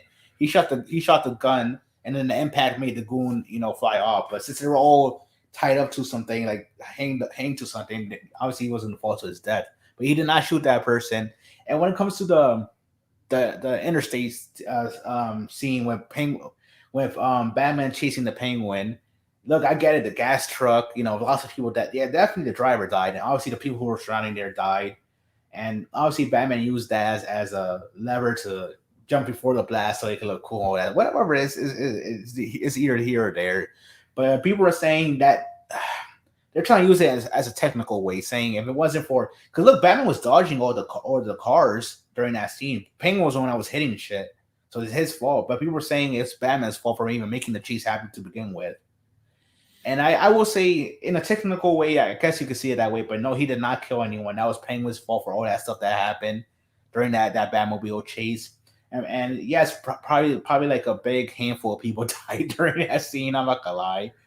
And even people were saying because people were saying Batman was killing killed innocent people. I was saying he didn't kill anyone. Stop, fucking lying with that bullshit. He said that like twice in the movie. No killing, no guns, none of that stuff. That stuff we don't. That stuff I don't do. But no, it's Penguin's fault for the gas explosion with the truck and everything else. And like I said, if you want to say it's Batman's fault for even causing the chase to begin with, I guess you could say that. But there's no blood on his hands. And people were saying that he has no morals because it's like no, he didn't even turn around when that happened. He just kept on chasing Penguin, even with that explosion. And and I know people like in my head when I saw it, I was like, what do you expect Batman to do? Stop midway out of a truck he knows it's about to explode or something like that? Or yes, maybe. I mean, Batman was in the moment. I guess that's probably why he didn't turn around after the explosion to check if anyone was okay. But it's like what can you do? I I guess mean, it's the Batman that's still learning. He's still yeah, aggressive. He still has tunnel vision, being like, "I gotta do this. I gotta da da da da da." So it's like, of course, he's not gonna be mindful of every life that's it. That's you know in the facility, innocent people. because it's come from someone who doesn't give a crap about Batman's no killing rule. I don't care whether he kills or whether he doesn't. Ah, I really don't care. Like it just depends on the context of the story because I feel like his no killing rule is inconsistent in media. You can give me the thumbs down. Y'all can boo me. Y'all can hit a dislike if you want. I don't care about his no killing rule. But as far as this argument with the Batmobile causing deaths and whatever, or like Batman with the guns with the Riddler stuff, like I'm really indifferent about it. I wasn't really looking hard into that to being like, oh, he's the one that directly caused it. Like, but what I'm starting to see from people that are really defending him not killing, they seem to be okay with him causing stuff indirectly, but like as long as he's not directly killing people, that's okay with everyone. Is that what I'm getting I at? I have seen that. I know Zack Snyder's punk ass trying to use that too for BBS in a technical way, but he tried to use that technical way in the Batmobile chase too in that movie. Even though Batfleck was definitely using a machine gun to gun people down, so I was like, hell no. Like even though he wasn't indirectly killing them, it was still him firing the bullets and all that stuff, the missiles. But in terms of this movie, no, I don't think in any way he killed. I stand by that. That was old Penguin. He didn't kill one person in the movie. Yes, you got that Batman hypocrisy thing that we've been hearing for years. Yes, he doesn't give a shit about beating people to a pulp or breaking their teeth or bruised ribs, all that stuff. Probably some mental trauma, mental whatever after getting beat up that way. But it's like that's been around for a long Yeah, time. he'll hospitalize people. Yeah, Like but he won't he'll, kill them. but Yeah, he I've been won't hearing kill that. them. Since the dawn of time, they be using that against, I guess, against the no kill thing, which is like, get out of here with that. That's always been Batman, but um, And that always in the modern era, yeah, sure, but like I know in the beginning, Batman did have like a sidearm or something like that. and it's like I'm But not even going that far, even though I mean it does help with the argument. But it's like yeah, even with the older Batman films, like people love Michael Keaton and he killed people directly. People like Val Kilmer, he killed people. Christian Bale, Christian Bale, calm Christian down. That Bale. I can give you like 5 examples of where he killed people. Indirectly, sure, nice. but It he is causing things. He's caused things, man. Y'all need to stop with this rose colored glasses, man. Batman is not as consistent with the no care rule as you yeah. think he does. Maybe in video games and the animated series, maybe, I but will say, look, say what you want about the Nolan stuff, even though I think some of the stuff was nitpicking. 'Cause I know there's like a whole comp about it on YouTube, but yeah, I think there's a bunch of nitpicking. It is what it is, but I would say when it comes to, I think it was more full of effect because I think even before the Batman '89 movie, there was already some comics or whatever that he was already like that for like a couple years already, like at least 20 to 30 years he was already like that. But Mhm. I think with the animated series, it definitely helped, like that, and then like the animated DCU shows and DCAU shows, and then the stuff like the New 52 movies, that universe, and obviously the Arkham games, and even comics. Comics push that Batman all the time. So it's like, in my opinion, is like if you're like under 30 or about under 30 or at least 30 something, then that's probably the Batman that you're used to seeing, the one that doesn't really kill people or even goes out his way to save the criminals when they're about to get killed by some reason. I get it. You said you don't care about it, but I do prefer a Batman doesn't kill. It's just that's the one I'm used to seeing the most. And that's WB's fault, I guess. But like a thing, like there is a thing about if he does kill, he want to be no better than the criminals he fights himself. So it's like there's that. Um, it is what it is. People like what they like. Even look, I do like. Even though I prefer Batman, not kidding, I didn't care that much about. I make jokes about it about what Batman did in BVS, but it's like it is what it is. I mean, one of those scenes wasn't even real; it was just a dream. And then one of the scenes, like with the Batmobile. Yeah, you think he's gonna care about no killing rules in the apocalypse? Like, No, yeah, yeah. I mean, yeah, yeah. That makes you don't know, because it. It might if they ever adapt that to like something like that, like in an anime form, he probably won't try to kill any of the parademons or something. I don't know. Like really, like what did they expect him to do? But as I said, like I'm like if they want to tell a story with him not killing, fine. Yeah, because there's some really good Yeah, stories with him not killing, and I understand the argument. yeah, I get it. yeah. But if you're gonna have him be the no killing Batman, you need to commit all the way through. Don't do loopholes because then you're gonna start having people question it. I start questioning stuff when you're Oh, establishing he doesn't kill at all, but then he does stuff. He technically does this stuff here and there. I'm like, why do you have this no killing rule and you don't address it at all in the movie?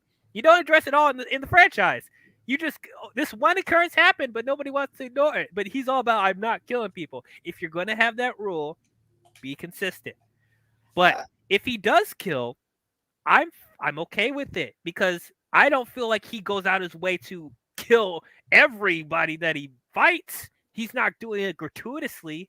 He would do it if it's absolutely necessary, and I'm even fine with that. That doesn't really go against his morals. He doesn't even. I don't know. That's just me. I'm not so gung ho and like, oh, he shouldn't kill anybody because he's going to be in situations where he probably doesn't have a choice. And then I'm also questioning there are like really dangerous criminals out there that he lets live, and he has to take in Arkham numerous times, and they break out numerous times. And I'm like, this would have been solved quicker if you just edit the subscription on their lives. like I'm just it's whatever. no, It's it's whatever. neither here or there. But I Yeah. do have to get going though. I have to Okay. prepare for another stream coming up in like 20 minutes from now. I need to get something to eat before that. But like I Okay. said, it is what it is. I do love the movie, and I am invested. And I can't wait for more. Look, Yeah. I truly feel like that Batfleck movie, whatever you want to call it, is never gonna happen. But if people want to keep saying, well, it doesn't matter. But let me read this real quick. Batman doesn't want other kids to lose their parents like him. Um, no, I agree. The only reason why he let Robin become Dick become Robin because I think he figured it out that he was Batman and wanted to help. Even though yes he is a kid, and Robert and Matt Reeves have expressed that they probably want to use them in the future. I don't know. And like I said, it's not gonna be like this guy like in Batman Forever being like 20 something for trying to be Robin and shit. It's like, no, bro. But he actually wants like a 13 to 15-year-old kid playing Robin. It is what it is. I gotta get going, but I love this movie. That's all I can say. But yeah, Okay. peace out, guys. Okay. Thank you for coming, Yeah, man. yeah. Appreciate you. All right. Okay. Well, it's just I. We will see if other people want to pop in later on. I don't know. Like we're so later on, so late to the review. I don't know if that'll happen, but that's okay. Just me, but that's okay because you know, um, there are certain things I did want to talk about after we get into the all the details about the Batman. So let's continue on. But yeah, that car chase was great. It was awesome. Um, what I also liked, um, the okay, so I've heard from a lot of people that the climax of the movie they didn't like as much with the whole Riddler flooding the city and stuff like that, and all the citizens of Gotham staying in the stadium or whatever, and the Riddler coming in with Riddler imposters and terrorizing and stuff like that. I actually did like that. I did. I didn't really have a huge problem with it. I thought it helped raise the stakes, with the Riddler. And you could feel like the Riddler's performance started getting crazier and crazier as the movie went on. And I personally like that, but it wasn't too much where it was wacky like Jim Carrey. So I personally like that, when he's like FaceTiming people or whatever and he's going nuts or whatever.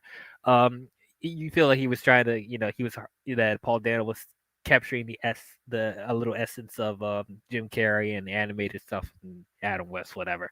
Not too much where it feels out of place in this world, but that whole thing with him flooding Gotham, I liked it. I thought it was interesting. I thought it helped raise the stakes, as I said. And I like the whole fight with Batman fighting Riddler's goons on the scaffold, whatever. That was cool. That was good. Catwoman came in. the I think it was the mayor, the black lady, I forgot exactly, but I thought I thought that whole set piece, I didn't really have a problem with it. I thought it was good. Hold on, quick comment right here. I like the ending because it shows if the villain is caught, they can still cause chaos. Exactly, exactly. Riddler wasn't even there. He was already caught by the police. He's locked up, but he's still causing chaos in the stadium. And Gotham, he still was able to flood Gotham, and he's locked up. And so yeah, that does show how much of a threat that he is. So I thought that was really clever with how they did that. And also I liked how the Riddler's goons were people that Bruce Wayne met earlier in the movie, or Batman encountered earlier in the movie. It was that one guy at that funeral, or whatever, that Bruce ran into. It was that guy that Batman um, beat to a pulp after he put in the adrenaline in his chest after getting shot. Um, and the last word he said is "I'm vengeance." And then it's like that's when the one thing I really liked in this movie is that at that moment, and then when Catwoman came in, and tried to stop him from getting too violent and aggressive.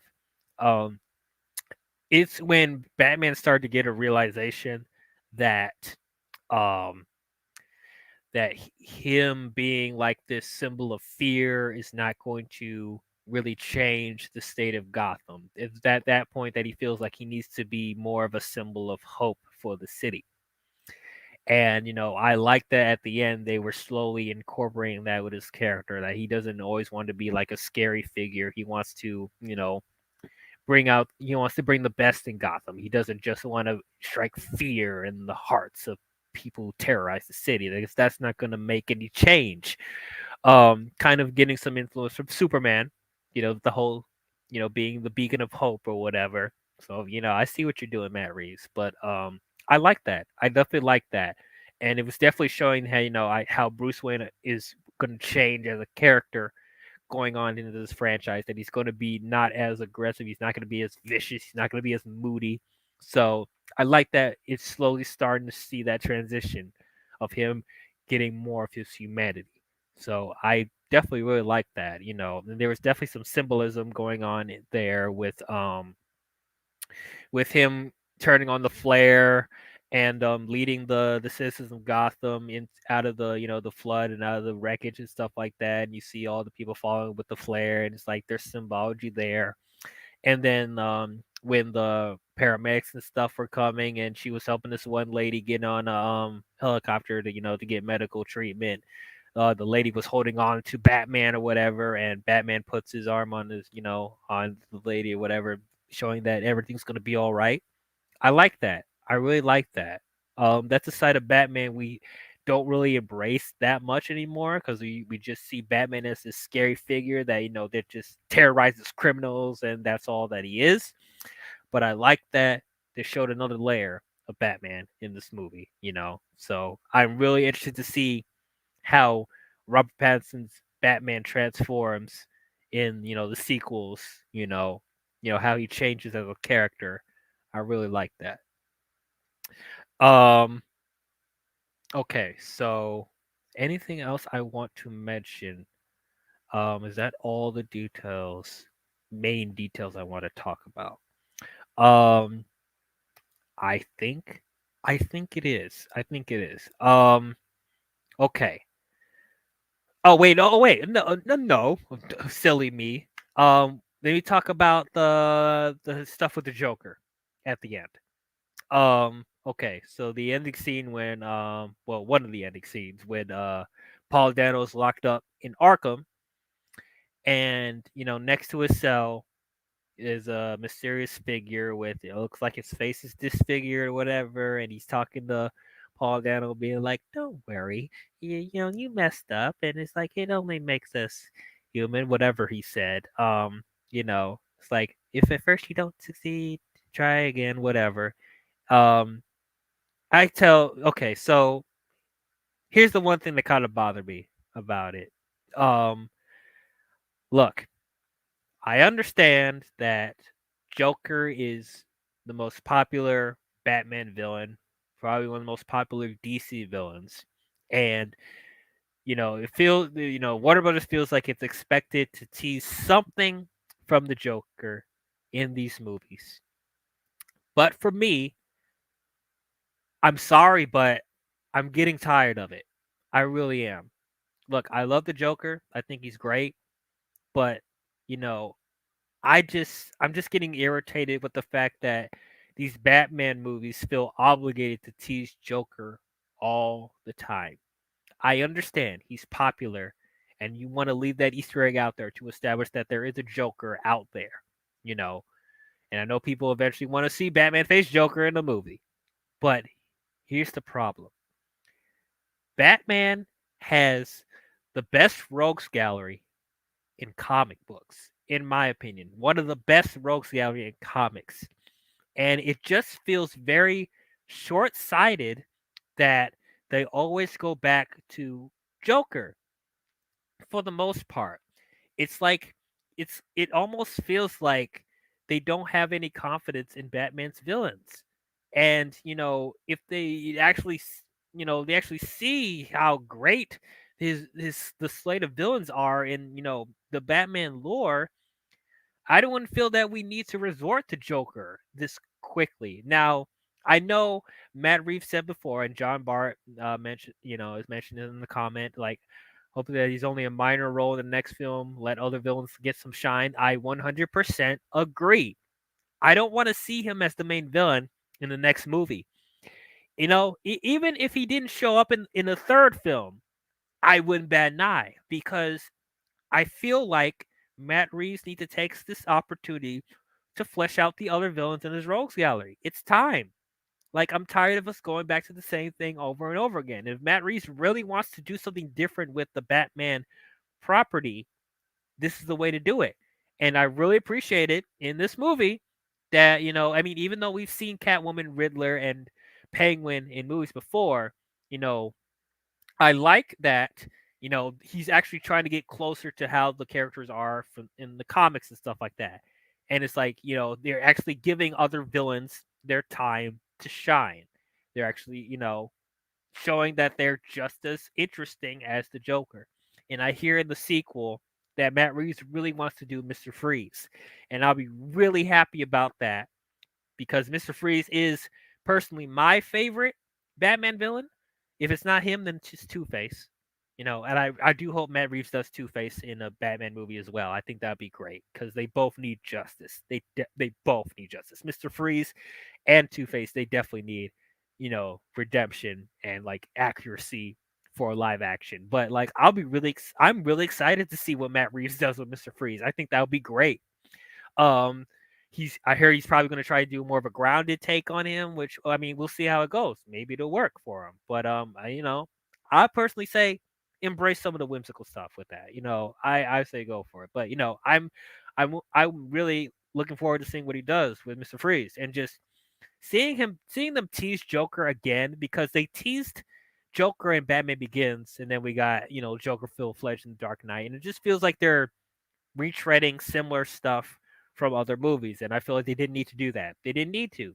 They didn't need the tease. Like, you already can put two and two together that Joker exists in this universe, or if he's not, if he's not there yet, he's going to be established in there. We don't. I personally think we don't need it. You didn't need to tell the audience that the Joker exists in this universe. Now, I did like that Joker. They say he's not fully Joker yet. He's in his pre-stages. So I thought, okay, that's cool. That's fine. And then people were complaining about Joker's laugh in the movie. I personally don't understand the hate. I don't. I didn't think his laugh was that bad. Was it like great or anything? No. But it's like, it's only a little sample. It's like it's not enough for me to be like, oh, this is the worst laugh ever. And I'm one of the Jared Leto Joker defenders that you guys know. But like, is it any worse than his laugh? Because people didn't like his laugh at all. So you're saying that this is just as bad, if not worse? I don't understand that because, like, his laugh, it felt a lot like how the laugh that I would see in the animated stuff, or from Adam West, which I guess that's not really a great comparison for people, that I'm bringing it up. But it's just like I don't see why people hate his laugh so much. I didn't think it was bad. I thought it was a nice little, beginning stages of a Joker, like a prime Joker laugh. I just don't understand that.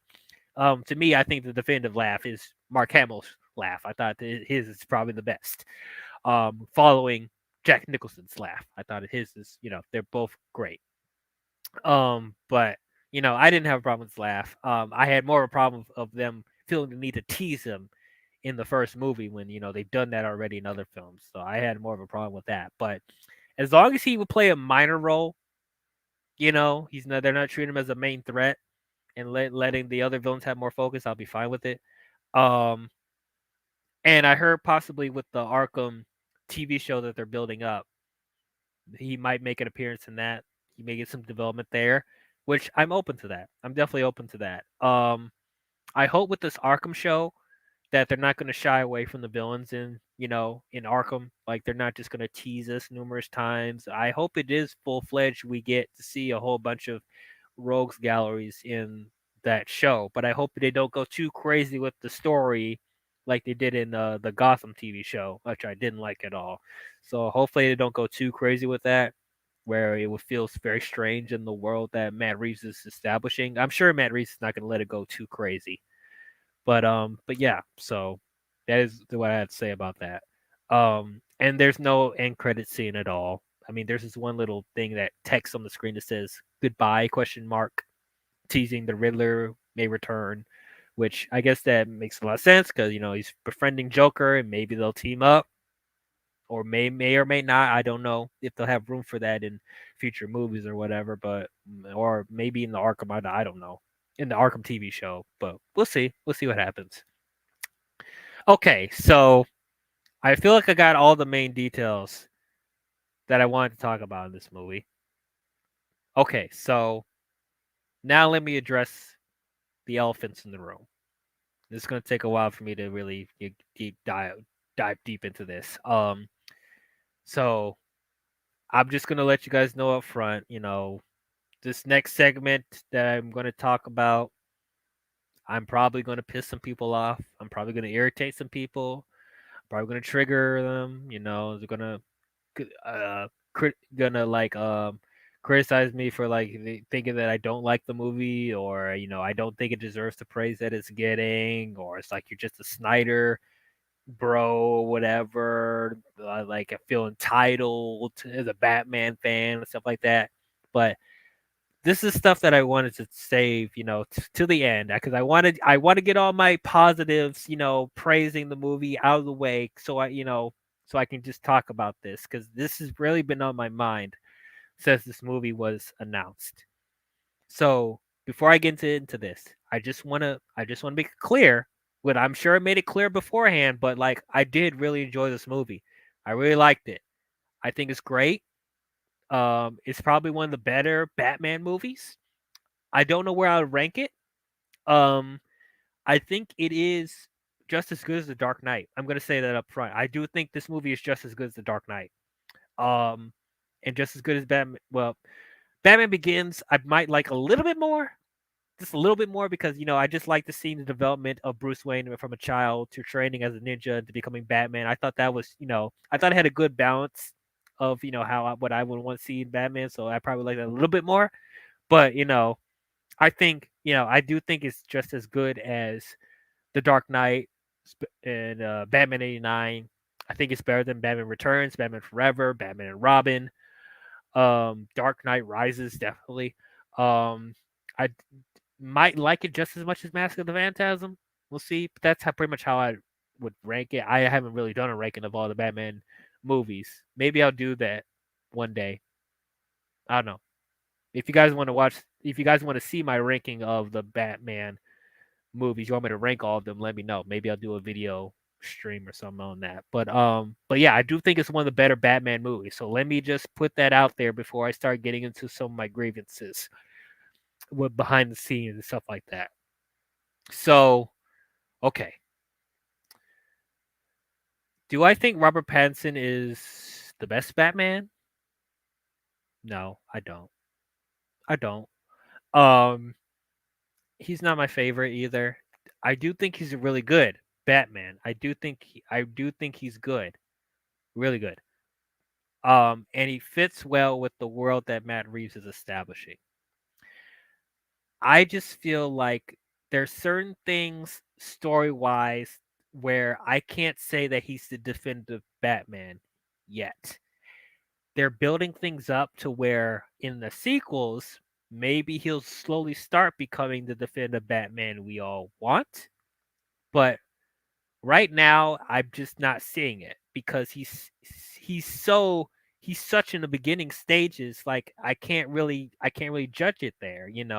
I mean, people could say like this is the perfect way to make Batman in his beginning stages. So that's probably why people would immediately say he is a definitive Batman. But for me, like I just have the jury's still out there when we get sequels. So you got to wait and see for that. So that's why I can't say he's my favorite Batman. To me, Ben Affleck is still my favorite because first of all we get Batman in his prime, well, mostly in his prime. Like he's more of a weary Batman in his 40s or whatever, but like he's more of like the a Batman that I want to see that encapsulates everything that I want to see. That he does have that whole thing of like he feels like more Batman and Bruce Wayne and stuff like that. But like as far aesthetically, how he looks, how he acts, his suit, his gadgets, the right balance of grounded and like comic book whimsical stuff. I felt like he was the perfect balance of everything, and like he reminded me the most of Batman I would read from the comics and stuff from the animated series. To me, Ben Affleck is the closest we've gotten to a comic, aesthetically comic accurate Batman, in my opinion. I know people have problems with him killing and him being too old or whatever. That stuff didn't bother me because you guys know, as I said earlier, I didn't care about his no killing wall. Ben Affleck to me is still my favorite Batman. And honestly, I still feel like I like Michael Keaton a little bit more. You know, he's my second favorite Batman. Christian Bale, I think he's just as good as Christian Bale. And there are certain aspects of Robert Pattinson I think he does better than Christian Bale. But I think he's just on that level for me. But I can't say he's my favorite. Ben Affleck is still my favorite. And there's the problem. Like, I do really like this movie. I do. But I don't think it's perfect. I don't. I don't think it's a masterpiece. I don't think it's gonna change cinema. I mean, it may. I mean, it's too early to tell. But like from what I'm seeing, I'm not. I'm to me, I don't see anything here where it's like I'm blown away. Like it's gonna change how I feel about Batman going forward. I don't see that. There are things in this movie that I appreciate that Matt Reeves is doing something different, as far as, certain details and plot points. Like I definitely appreciate that, especially, like the detective stuff. I'm glad that he made that more apparent. But like the problem is that for me, I'm I'm starting to feel Batman fatigue. It's starting to hit me now. I know that's a term that a lot of people want to throw around that, oh, I'm feeling Batman fatigue. Oh, there's so much Batman stuff. Oh, blah, blah, blah. Why am I complaining about this? I've heard that criticism before. Why are you complaining about too much Batman? There's no such thing as too much Batman. Batman's awesome.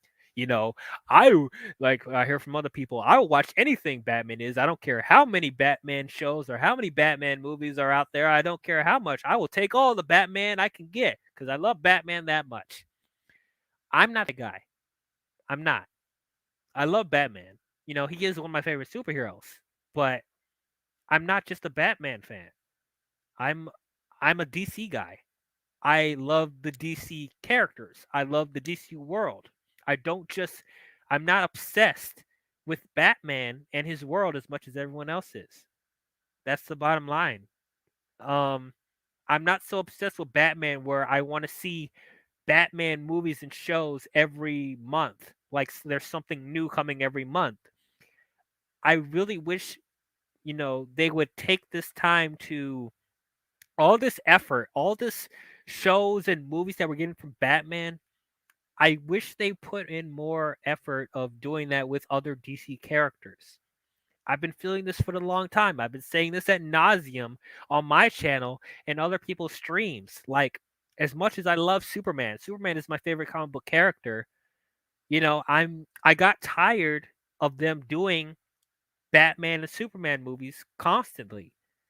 And I was happy that, around 2016, they were like, hey, we're going to embrace this larger DC universe. We're going to make movies for other DC characters, Wonder Woman, Flash, Aquaman, all that other stuff, Suicide Squad. Like, I really am happy that now we live in a world where all these DC characters, these obscure DC characters, are getting movies now. I'm so happy we're finally getting that. I'm so happy there's a Shazam movie. Excuse me. There's a Shazam movie. There's a Black Adam movie. There's a Flash movie coming out. There's an Aquaman movie that made $1 billion. Wonder Woman came out, and it's the most successful female comic book movie of all time. I mean, yeah, Wonder Woman 84 was disappointing, but still, you can't take away what the history that Wonder Woman made when it came out. And just all this other stuff. Like, I love the DC world. I love DC characters. I grew up watching stuff like Justice League Unlimited, Batman Beyond, Static Shock, Superman the Animated Series, Green Lantern. This is stuff I grew up on. I grew up embracing all the DC characters, not just Batman. So I'm looking at, all this Batman properties that we're getting, and I feel like it's too much.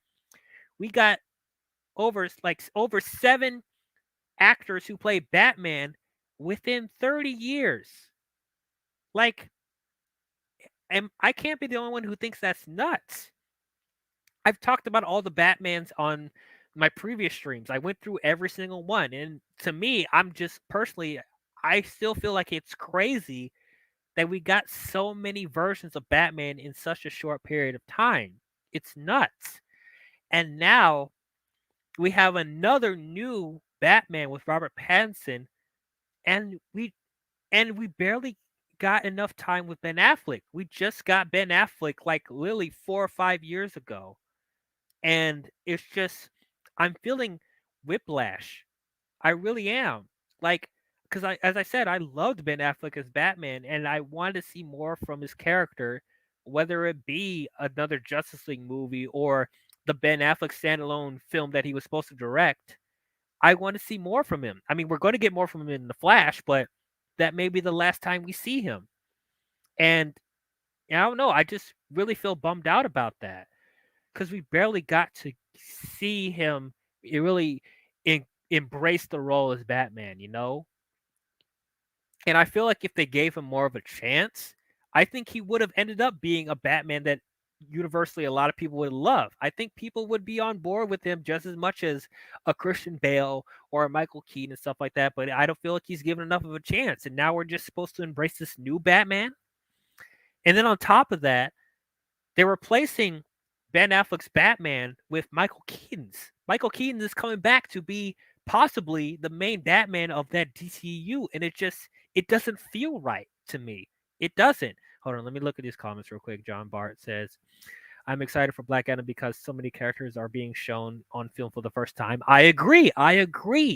Black Adam having his own movie with The Rock playing him, I thought that would never happen. And you're getting Hawkman and Dr. Fate and like the Justice Society.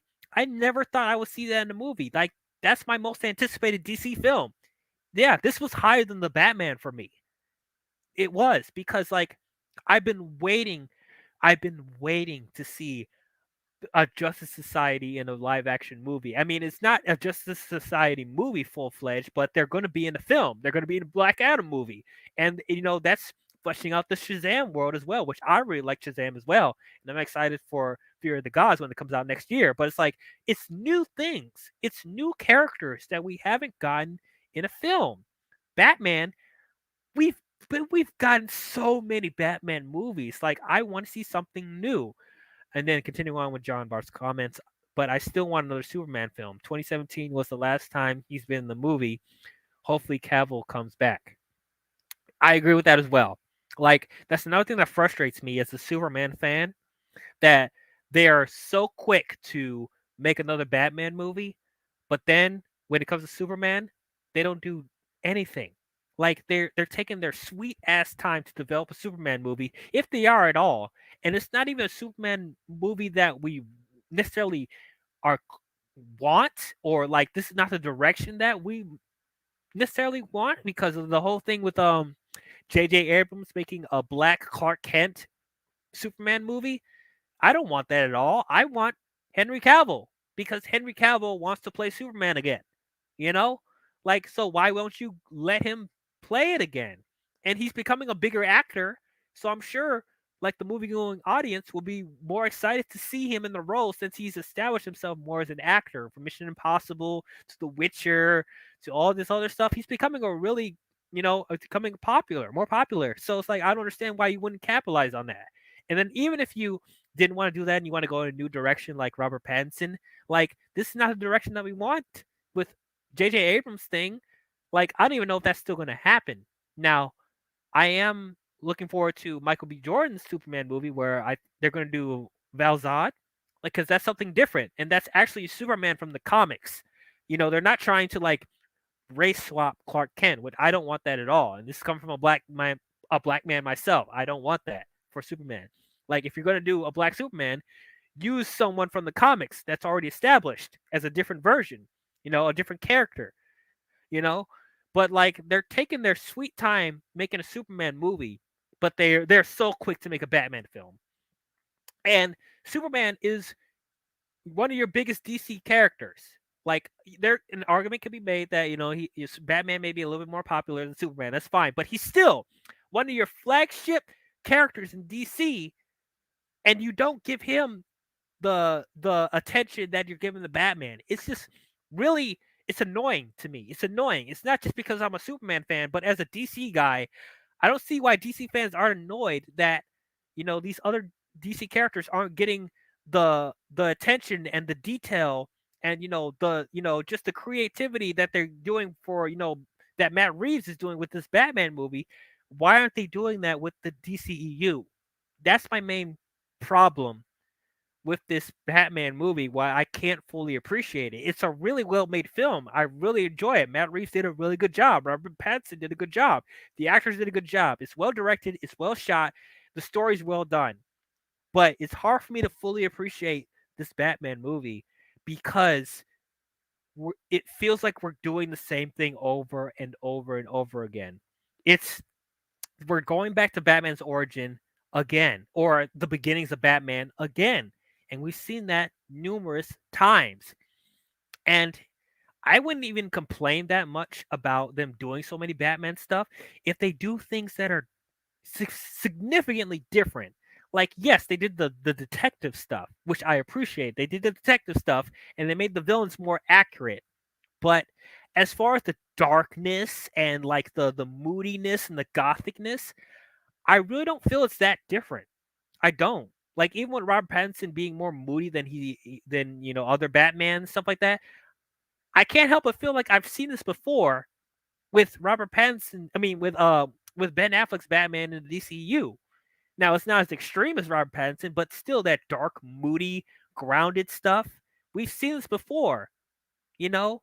So it's like, and it's like as I said many times before. I can't believe it's been over 20 years and they still haven't done the Bat Family in a live action movie. I'm not counting the Titan show, because that's not the same. And I haven't seen the Titan show and I keep hearing mixed things about it. But like it baffles me that we still haven't gotten the Bat Family in a live action movie. And with Ben Affleck's Batman, I feel like that was a step in the direction of us getting that. Maybe even though Batman is like in his like later years as Batman, he's in late 40s. They still established that a Bat family exists in that universe. And it's like we're getting the Batgirl movie, which I'm interested to see what they'll do with that. But it's weird that it's not Ben Affleck's Batgirl, it's Michael Keaton's.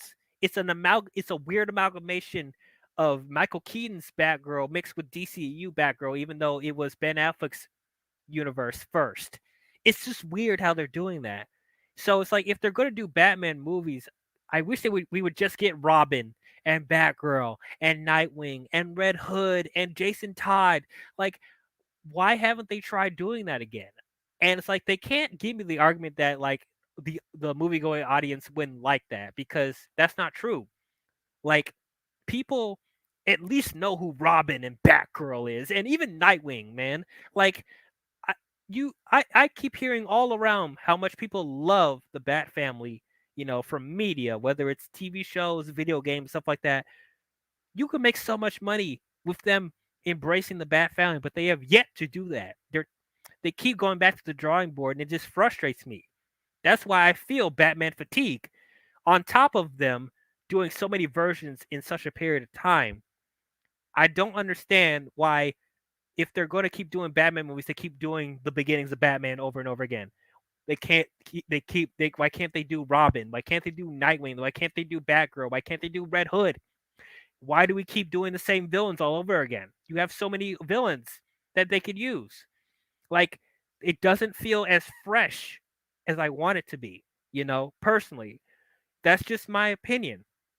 Um, as Russ says, also Batgirl will be the first time, to my knowledge, where Batman is older than Commissioner Gordon. Kind of weird. Yeah, isn't that weird? Like, are they really that dependent on nostalgia? Will they have to bring back Michael Keaton to be the main Batman of the DCU, even though it doesn't make any sense? You're gonna have the other main heroes be like in their prime, like in their 20s to 40s, but then you're gonna have Batman in his 70s. Like, it just doesn't mix well. And then if they're gonna use Michael Keaton, the thing that will make the most sense is them making a Batman Beyond movie with him being the older Bruce Wayne. I heard a lot of people wanting that. Him being the older Bruce Wayne to a Terry McGinnis Batman Beyond. Lily is right there. Why don't you do that instead of just plucking him from a different universe and making him the main Batman of a DCEU, where we want Batman in his prime fighting along the Justice League in their prime? So it just doesn't make any sense to me. The way that WB is going about the DCU is just feels all over the place. It could be different a couple years from now when we see the movies, when we see the Flash, when we see Batgirl, when we see where their roadmap, if they have one. If we see it later down the line, it makes more sense in a couple years. I'll take back my statement. But right now, how I'm seeing them structuring the DCEU, it doesn't make sense to me. It doesn't feel coherent to me. And it just baffles my mind that, all this creative effort from Matt Reeves for this Batman movie can't be used for the Batman in the DCEU. Like, I really wish this effort could have been put in to Ben Affleck's Batman.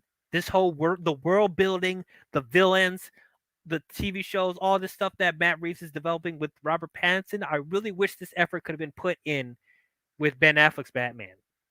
And, even though I'm glad that Matt Reeves was able to do whatever he wanted creatively, because I do believe directors should have their vision for the most part, I still feel kind of upset that he didn't want to play ball with DCU and he wanted to do his own thing. He didn't want to help, you know, improve the DCU's quality. He just, I just it just frustrates me. It just does. I'm sorry. I can't help but think about this stuff in the back of my mind, you know? And I'm not saying that, you know, DC should just focus on the cinematic universe and nothing else. You can have Elseworld stories. You can let directors have their own takes on characters that doesn't have to tie into the main universe. But my problem is that this main universe, the cinematic universe, is not fully established. So I would feel more comfortable with them doing spin-offs or Elseworld stuff if their main universe was taken care of, you know, because it feels like their priorities are split. And with the main movie going audience is going to be confused. I mean, I'm sure us that's like following how movies are made and how cinematic universes are done, and us reading the comics, our own little bubble, we know what's going on. But when it comes to the main movie going audience, the casuals, they don't. And you're just going to cause more confusion, because I'm sure there's at least 10% of the movie going audience is thinking that this Robert Pattinson is tied in with the DCEU. You know, So, and they're not doing a good job like establishing what is what is the main universe, what is the Elseworld stuff, what ties into what. WB's not doing a good job presenting that. So I just see a lot of problems with how they're structuring the DC overall. It's hard for me to fully enjoy this. I'm I'm sorry. I know I feel entitled. I know I'm feeling like, I'm whining for no reason and I should just enjoy it for how it is. But like, I'm sorry. Like, for me being the DC fan that I am, and I want DC to succeed, I just don't want them to put all of their effort into just making Batman because that's the safe route. That's the surefire moneymaker Batman. I want them to take risks because you see other franchises, like, I hate to bring this up, but Marvel, they took risks with other characters that people didn't know about. They actually took their time to develop the characters in their world, so we're invested in them. Like, I see, like, nobody cared about Iron Man, Captain America, Thor, Guardians, all this stuff before the movies came out. And it's like they took their time with that world and they made us care about characters that nobody knew about. So it's like if they can do that with this, with Marvel, I don't see why they can't do that with DC. And I'm not saying they have to copy the same structure as Marvel. That's not what I'm saying. That's the one thing I appreciate about WB is that they're not shackled with having to appeal to families because they're owned by Disney. They're able to do stuff that's PG-13 or rated R. They can have different tones. Some could be comedic, some could be dark, some could be more the the the um the traditional superhero stuff. Some could be different genres. WB is able to play with that more, and that's what I want with a cinematic universe. I don't want everything to feel the same. But that being said, as far as the creative effort and the consistency and the coherent stuff from Marvel, that's what I want for DC. And while I'm excited to see more from this universe with Matt Reeves, like, I just, I'm more invested in what they're going to do with Batman and DCU. And even if Ben Affleck didn't want to come back to be Batman, I think it would have saved them a lot of headache if they just recasted that Batman. Have someone else come in and fill in the shoes that Ben Affleck was doing. You didn't have to go and get Michael Keaton back. Even though I know fans of Michael Keaton that grew up with him probably loving this right now, but like, you didn't need to do that. Like, there's just so many ways that they can just make this DC franchise better, and they're not going about it the best way. So that's my whole argument about it. Um, I feel like one day I'm gonna do like either a video or series or a podcast talking about how I would structure the DCU, because I've been thinking about that for a while, of how I would do a roadmap to how I would run the cinematic universe and Elseworld stuff. Like, I have my own idea of how I would do it. You know, I did want to put that out there for people that are, they're curious about how I would think about, how I would run the DC universe. I probably will do that, some, in the near future. I want to do that video one day. But yeah, man. Sorry about that long-winded rant, but like, I had to get it out my chest. That's one of the reasons why I'm not crazy about this movie. Like, I do really like it. I really enjoy it, but I can't get myself to say that this is perfect. This is a masterpiece. This is the greatest Batman thing I've ever seen. Another thing, because it's too early to tell, and I need to watch it a few more times to feel like if I need to watch it a few more times to see if I missed something. Maybe there's something that I'll appreciate with a few more watches. Who knows? But overall, really good movie. I did really enjoy this, regardless of my gripes with the DCU and my gripes with Ben Affleck not returning and how much Batman stuff we're getting, and I still really enjoy this movie. I don't. To me, I don't think it's just a great comic book film. It just feels like a great film. It doesn't fully feel like a comic book movie in the best way possible, but it doesn't completely abandon the comic book aesthetics that Batman has.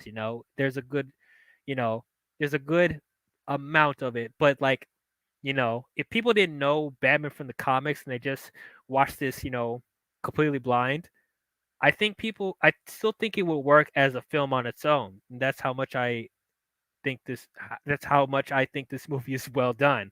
Matt Reeves' direction is great. I thought the performances from everyone was really, really good. Robert Pattinson was really good as Batman. Colin Farrell was really good as Penguin. Zoe Kravitz was really good as Catwoman.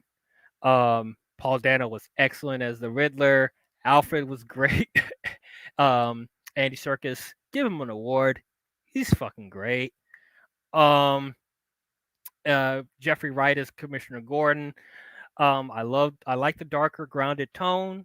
I like the aesthetics. I like how gothic it is. I like that we're focusing more on the detective story. I like that they were pushing the PG-13 as hard as they can. Um, but yeah, there's a lot to love about this movie. Don't get me wrong. The Batmobile, freaking great. The bat suit worked a lot better in the context of the movie. There's a lot to love about this movie.